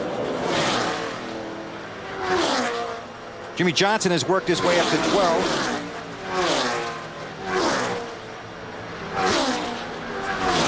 Of Jeremy Mayfield on the inside of Rusty Wallace. Brian Vickers at 25 behind them. That's a battle for the 7th position. Give it to Jeremy.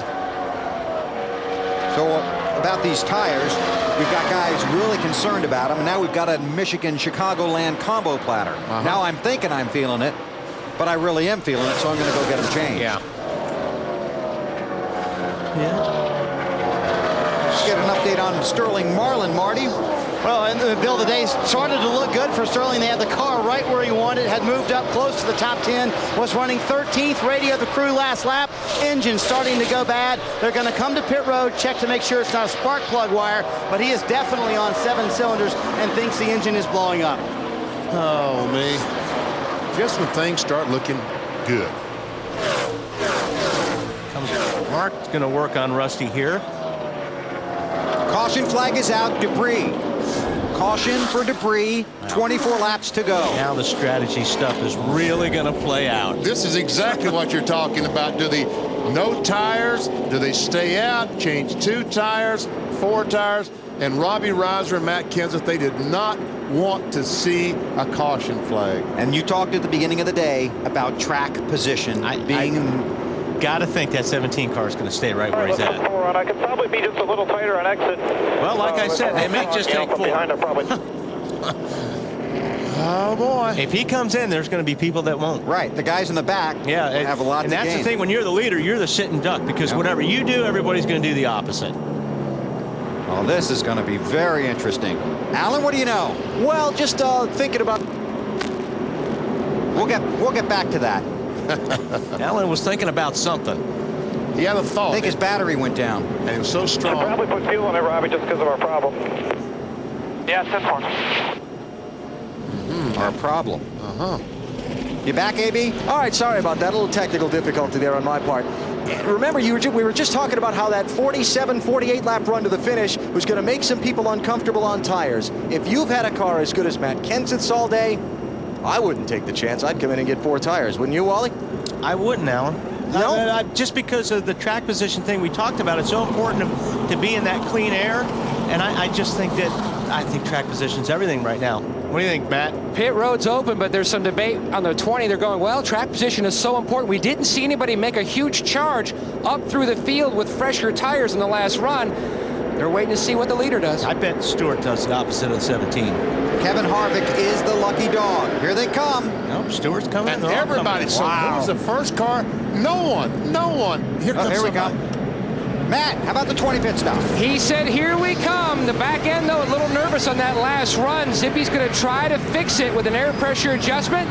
Marty. Greg Biffle, bottom of your screen, told us, guys, listen, I need a good stop. I want the tearaway pulled off. 4 tires, half pound out of the left rear tire, just a little bit tight. Alan? Talked about it before. Matt Kenseth's crew has held the lead on pit stops all day. See some 2-tire stops going on here. Kenseth is down and away and headed back out behind some other guys, Dave. Casey Mears gives up 6th position for 4 tires. A little bit more air in the right rear. His car was just pushing toward the wall a bit too much. He's out. And Jimmy Johnson, evidently 2 tires. He comes out in front of Kenseth. 8 spots he picked up. And we had guys in the grass getting off of pit road. Yeah, Vickers, I believe, had to take to the grass. Yeah. He had took a 2-tire stop for Brian Vickers. Lots of 2-tire stops. This definitely shakes things up. Yeah.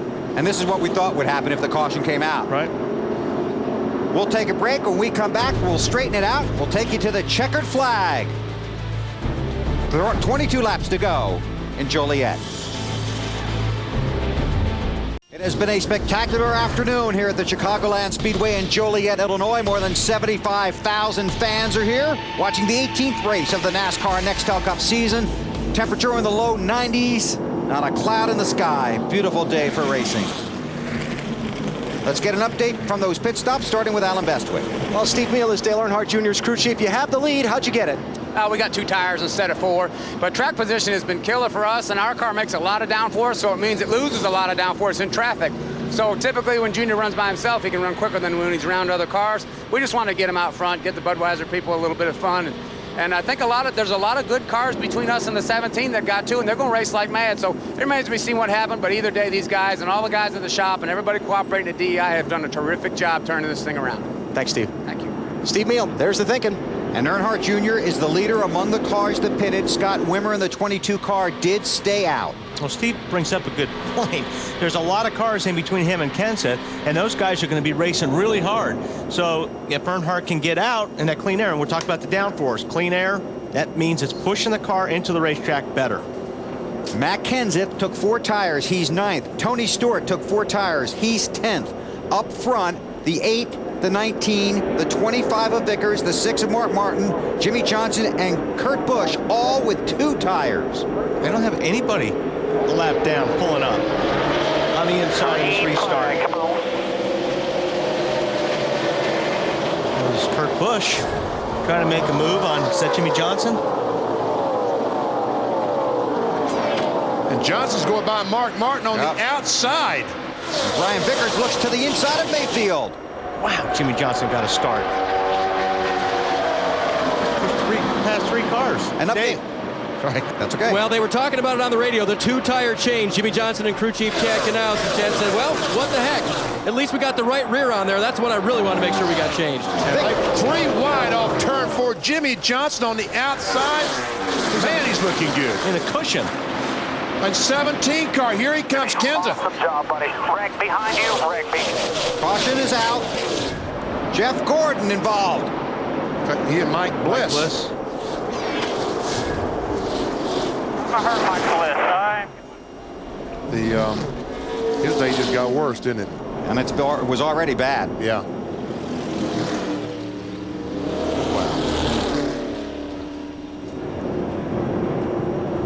So now I'm thinking if I took 2 tires, I'm feeling a little bit better.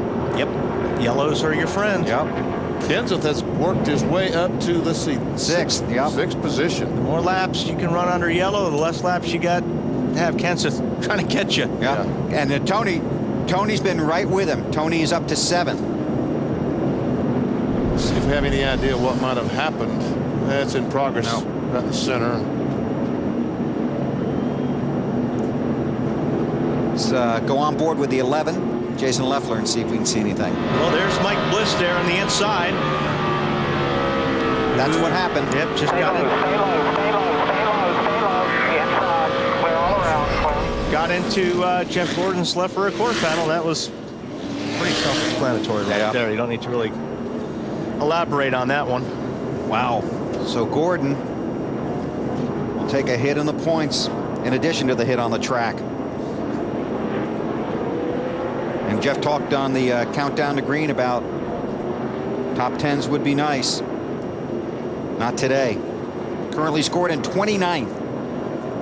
So Scott Wimmer continues to lead. He stayed out under the last caution. Jeff in the ambulance. Mandatory ride to the infield care center. Earnhardt Jr. is second. Then it's Vickers, Johnson, Mayfield, and Kenseth. It's a cooler, really. It's like a big cooler. And you need to go in there and cool off for a little while. Next weekend, don't miss NASCAR action on TNT from New Hampshire International Speedway. It all starts Saturday with Bud Pole qualifying at 1:30 Eastern. Then at 3 Eastern, it's NASCAR Busch Series racing from Loudon. Next Sunday on TNT, the race to the chase continues with the NASCAR Nextel Cup Series, presented by Subway. Coverage begins at 1:30 Eastern with the Bank of America countdown to green. More NASCAR next weekend on TNT. Let's talk to crew chiefs. Alan? Robbie Reiser, Matt Kenseth's crew chief. Have you ever heard the phrase sitting duck when that last caution came out on the pit strategy? Well, I mean, we've had the best car here all day, and it's a real, tribute to all the guys back at our shop. They work really hard. All season long we've struggled, and they've done a lot of work for us to get the car running like this today. So, whenever you got the best car out there, you got to put tires to it, and that's what we did. Put tires to it, and we'll see what happens here. Got 3 in that little short run of racing. Does Matt think he has enough time to get the rest? I think we got, hopefully we got enough time here. Otherwise it's going to look like a bad call. But, rule of thumb is you got the best car, you put 4 tires on and go for it. So that's kind of what I did. I knew I was going to get beat by a few guys that put tires on because, they got to gamble to try to get this thing. So we got to back up there and get them. All right, Robbie, thanks. All right, thanks. Matt, yours. Tony Stewart has climbed up 3 spots now. Zippy, how does this shake things up, the caution, looking at some guys have no fresh tires, 2 tires, and 4 like yourself? Well, I think 4 tires is the best thing. It's hot here today. Goodyear's brought a really cool tire. It kind of gives up if you abuse it. We've seen some blisters. We've seen some guys wearing stuff out. Kind of puts it back in the driver's hands of how hard they can go and which corner they can push it. Home Depot Chevrolet's been great for our second one this weekend, but this team's done a great job. It just shows kind of what I think what this team is made of.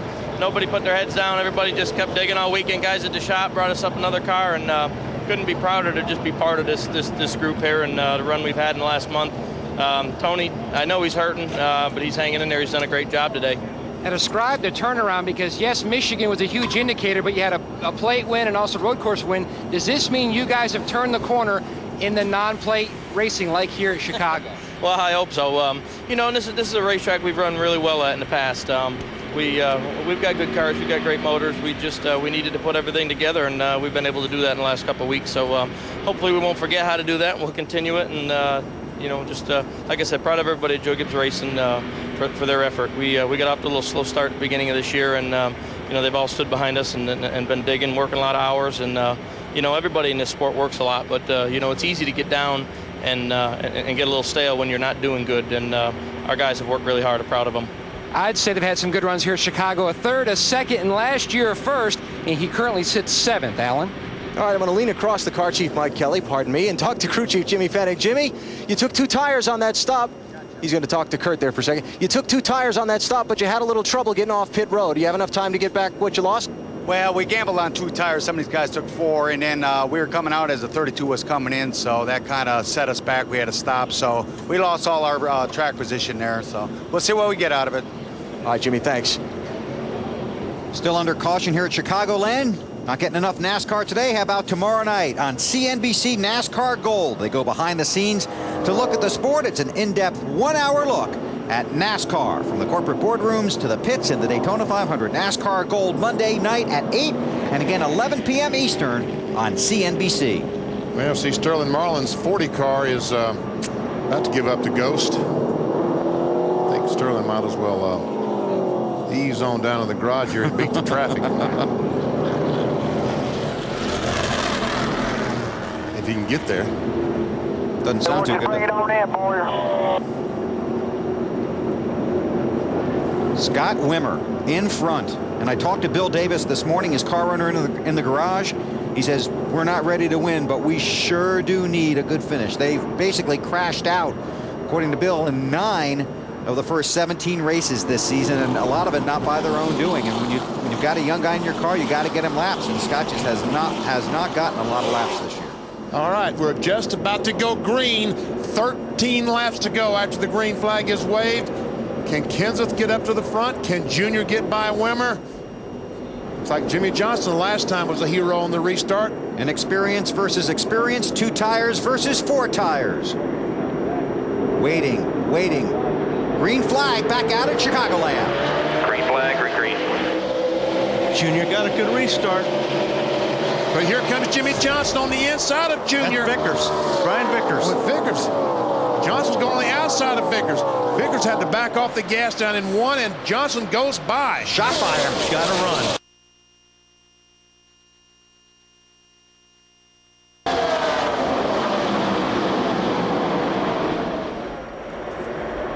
Man, track position. Go back up to the top. It worked before.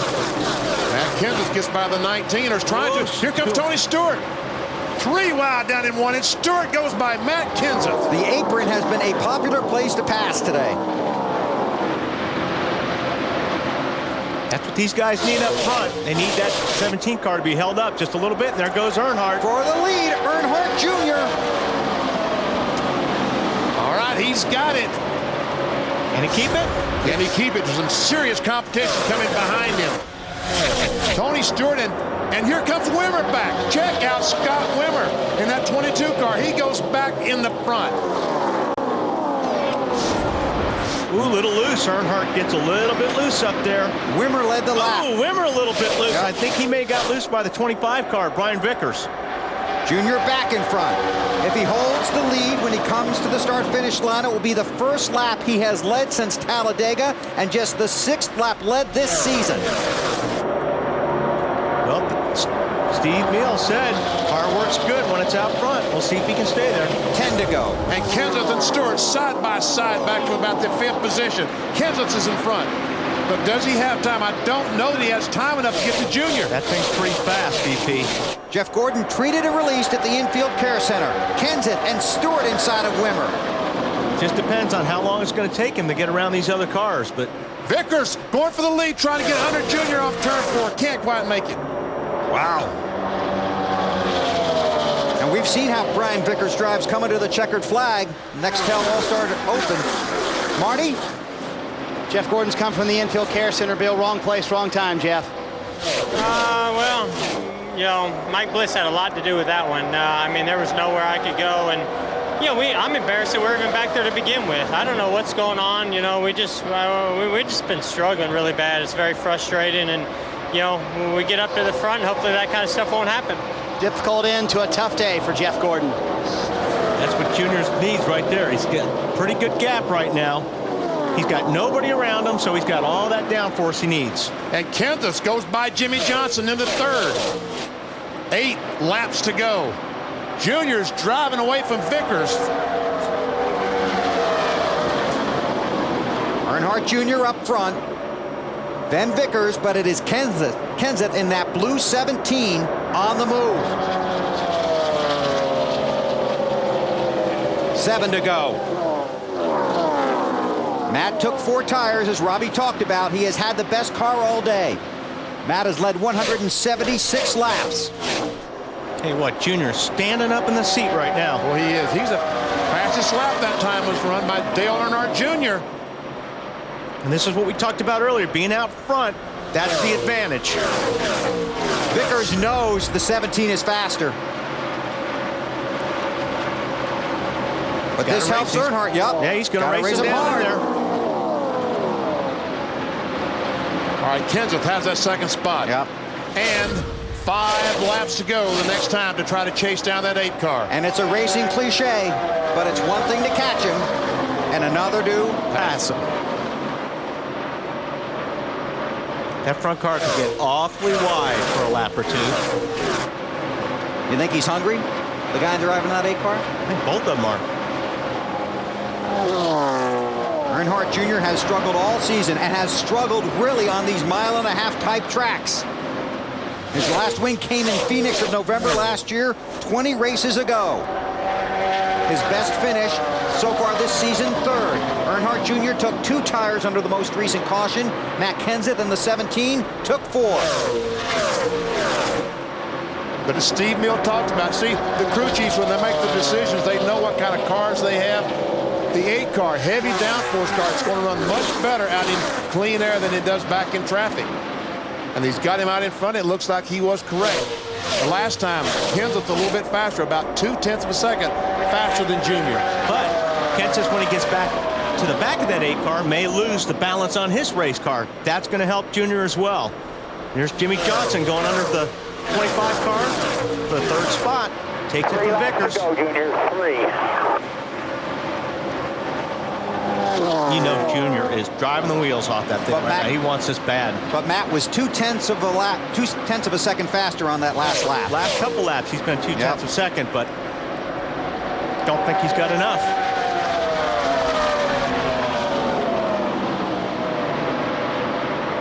Earnhardt Jr. trying to go from 25th starting spot to victory lane. 2 to go.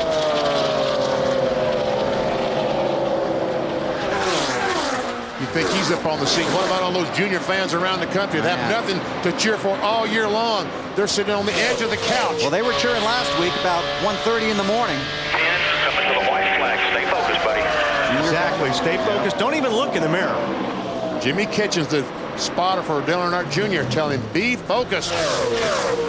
White flag in the air in Chicagoland. 1 to go.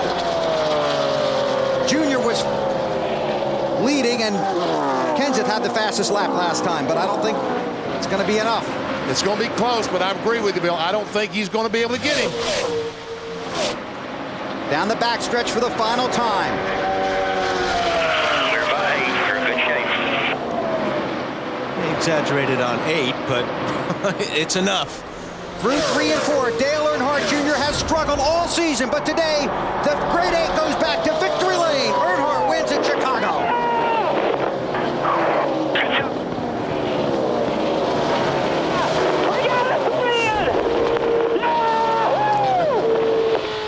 No, he's not happy. No, he's not happy. Bit happy. No, not happy at all. These guys did a good job today. They worked on that car all day long. Got it right. And if you listen to Dale Earnhardt Jr., he'll give a lot of credit to Steve Meal for bringing the 15 and the 8 teams closer together, sharing information, making the teams better. Dave Burns. And they just told their driver, we need some donuts. It's been a long time. Steve Meal, how does this feel? It feels great. You know, the idea 6 weeks ago was to tie every resource that Therese Earnhardt has given us and all our sponsors and General Motors and make the 8 car better. And Richie Gilmore said, that's what I want you to do. So we've gone over and done that. This car was in the wind tunnel Tuesday afternoon. It was getting a new nose put on it Wednesday. It was on the pull-down machine checking for spring rates and all that Thursday morning. Let's come up here late. Truck drivers were a little upset with me, but they'll be happy going home because they got a little bit of time now because we're going to have to tear that thing down because we won. So the idea is to take a big team and work together like Jack Roush taught me and like Rick Hendrick has showed us time and time again. That's what Teresa wants. That's what Richie wants. That's what we're going to do. Steve Meal, he directed them to victory here. It's been 19 races since Junior has seen victory lane. Chevrolet congratulates Dale Earnhardt Jr. and the 8 team on today's win by the Chevrolet Monte Carlo. The defending manufacturer's champion takes a win number 565 overall. Chevy, the revolution, races on. I'll tell you what, these guys are so happy. There's been so much conversation about these guys and what's wrong. Well, they've been so good for so long, and then when you run into a slump, the focus is on, well, what happened to you guys? They got behind, and what they tried to do is they tried to hit a 6-run homer. And they couldn't do it. And Steve Meal came back in, took all the resources as he talked about, put them all to use. And Dale Earnhardt Jr. for the first time in 2005 is headed to victory lane if he doesn't get stuck in the grass down there. They won't start now. Yeah. They don't have to push it now. Of course, they have enough people there to push it. Pushers are not a problem. Yeah. And one NASCAR official watching them all. 9th different winner this season. Then go left, turn it left, Junior. There you go. And we'll take a look at the championship standings later, but as I look over here, that brings Earnhardt Jr. to 13th, 491 out of the lead. Let's go first to Matt Yoakum. Well, a lot of guys took no tires, 2 tires. You took 4, Tony. An impressive drive trying to get up there with the 4 tires. Yeah, if we'd have stayed down like I wanted to do, we'd have won the race. But, you know, we didn't want to take any chances. I mean, Zippy wanted to be conservative there. And, you know, it's like I told him, I said, we've had 4 top 5s in 4 weeks here, so can't complain. The guys did an awesome job this weekend. JJ subbing on Friday for us, and this whole race team getting this backup car out and getting it as good as it was today. I mean, I'm tired, but I figured I would feel a lot worse than this after the race. It was just a good enough car that it made it easy to drive today, so I'm really proud of the Some Depot team. Another strong performance by the 20 team. Dave? Jimmy, after tire trouble to put you laps down and then going under your hood, did you ever think you'd end up 3rd? I knew that we could get in the top 10 if things worked out with a caution to get the lucky dog, and we had great race car, but it was just abusing the right rear tires. So throughout the race, we had to move some spring rubbers around, change the front ride height because the car was hitting the ground going in the turns, and really work on a lot of different things to try to take care of the right rear tire. We ran into some trouble. I had to pit under green, knowing that I had to baby it, but it just didn't work out. And got back out and beat up on it some more, but we kept adjusting on it and got it right. And then there at the end, you know, I had some clean air on the outside on a couple of those restarts and just bombed it around the outside and made it work. So good day's work. I'm very proud of the Lowe's team. Jack Knaus and the guys made a lot of great adjustments. Good heads-up move on pit road. We were going to go for 4 and then called 2 the last minute. So just great day all around for the Lowe's team. Great recovery here. Matt? Matt, I'll take it here from here, Dave, with Matt Kenseth. You tried really hard. Any comfort in knowing you had the best car here today? Not really. Our USG Sheetrock car was awesome. It was awesome. They sponsored the race today in our car, and just You always try to be a gracious loser, but it's a tough one when you lead all day, and we had to field by 2 or 3 tenths, depending on how hard I wanted to run it, and lost it then. So just the wrong call to make it then. I can't really blame Robbie or anything like that. We did the safe thing, putting on 4 tires, and when you're a leader, you're kind of a sitting duck because a bunch of guys are going to maybe try staying out or doing 2 tires, and you almost need to keep 4 on it like you did all day. So it was. I knew that was it was going to be trouble when we had a caution with that few laps left. We just needed to go green to the end and got that quick caution. That hurt us a little bit, but overall it was a great day. Just disappointed to lose. To a happy victory lane with Allen. Well, last week on Bank of America Countdown to Green, Richie Gilmore, the Vice President of Motorsports for Dale Earnhardt Incorporated, told us how optimistic he was and confident he felt that things were going well for the 8 team. I think there's a little proof it's going well today here in Chicago. The great 3rd place finish a week ago, and now the win here in Chicagoland today. Junior being mobbed by his team. You're a little happy. Congratulations. At what point in this race did you feel like you had a car that could get up there and contend for the win? Well, I thought we had a top 10, maybe a top 5 car. My guys on pit road, man, won the race for me. On the pit stops, got me out front with 2 tires. I just had to get by the 22, and this is a long time coming, man. It's real emotional. What are the emotions as you think about being back in victory lane after what this team has gone through this season? More than I can handle right now. I mean, for these guys, man, all the darts that they've got thrown at them this year,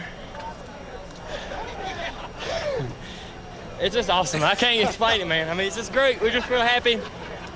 And I'm glad I could do it on NBC. We appreciate that. Now let me give you some further good news. You're now only 113 points behind 10th with 8 races to go to make the chase for the Nextel Cup. Your thoughts? We'll just try to keep doing this every week and try to take care of yourself. Just real happy, man. I mean, we worked so hard. And I know we didn't have the best car today. There's no arguing that. We're not standing here saying we did, but we had a strategy at the end that put us in position to win. And good call by Steve Mill on pit road. Tony Jr. and the Napa crew helped us a lot with the setup on the front end to get the car fast. Just a lot of people to thank to get us here. My sponsors, Budweiser, everybody on board has been behind us. We've been struggling. I'm glad I got a win. I was worried I was going to go winless this year. Now let's go get another one. All right, congratulations, Dale. Thank you. Dale Earnhardt Jr., winner today here in Chicagoland. Bill. Thanks, Alan. He's tired and he's happy. And these guys are too. Steve Meal, been around this sport a long time. He has been a go-to guy for many teams. He gets DEI back to victory lane. Take a look at the unofficial results from Chicagoland this afternoon. Dale Earnhardt Jr. his first win of the season. Matt Kenseth his best finish of 2005. And Jimmy Johnson worked his way up front. A great comeback by those guys. Jimmy Johnson getting that lucky dog. Just imagine what would have happened if Johnson had finished back about 29th or 30th, the first car 1 lap down. Boy, that would have jumbled up the point standings. Greg Biffle finished 11th. Rusty Wallace had a top 10 but fell to 12th. David Stremme, 16th spot, first race in a Cup car. Good job. And Wimmer, once he got past, fell back to 17th. Bobby Hamilton in 21st. Jamie McMurray. Mike Wallace, a good run in 25th. He was a lucky dog to winner one time. Came Same back with Kevin LePage. Ryan Newman had trouble. Jeff Burton had trouble. And everybody else you're going to see had trouble. Yep. Some of these guys had a lot of trouble hitting the wall hard today. Waltrip and Sadler. Jeff Gordon 33rd. Blaney. Casey Kane. Yep. Difficult day. Take a look at the championship standings. Halfway and 8 to go to the cutoff point and the chase for the championship. And it is a top 10. 400 points doesn't matter anymore. Jarrett, 409 back. Carl Edwards is now out of the chase for the NASCAR Nextel Cup. Next weekend, don't miss a weekend of NASCAR action on TNT. Saturday, it's Busch Series Racing from Loudon at 3 Eastern Time. Then Sunday, Nextel Cup Racing from Loudon, presented by Subway at 1:30 p.m. Eastern. Coverage begins with the Bank of America Countdown to Green. Coming up next, except on the West Coast, Dateline NBC, followed by Law and Order, Criminal Intent, and Crossing Jordan.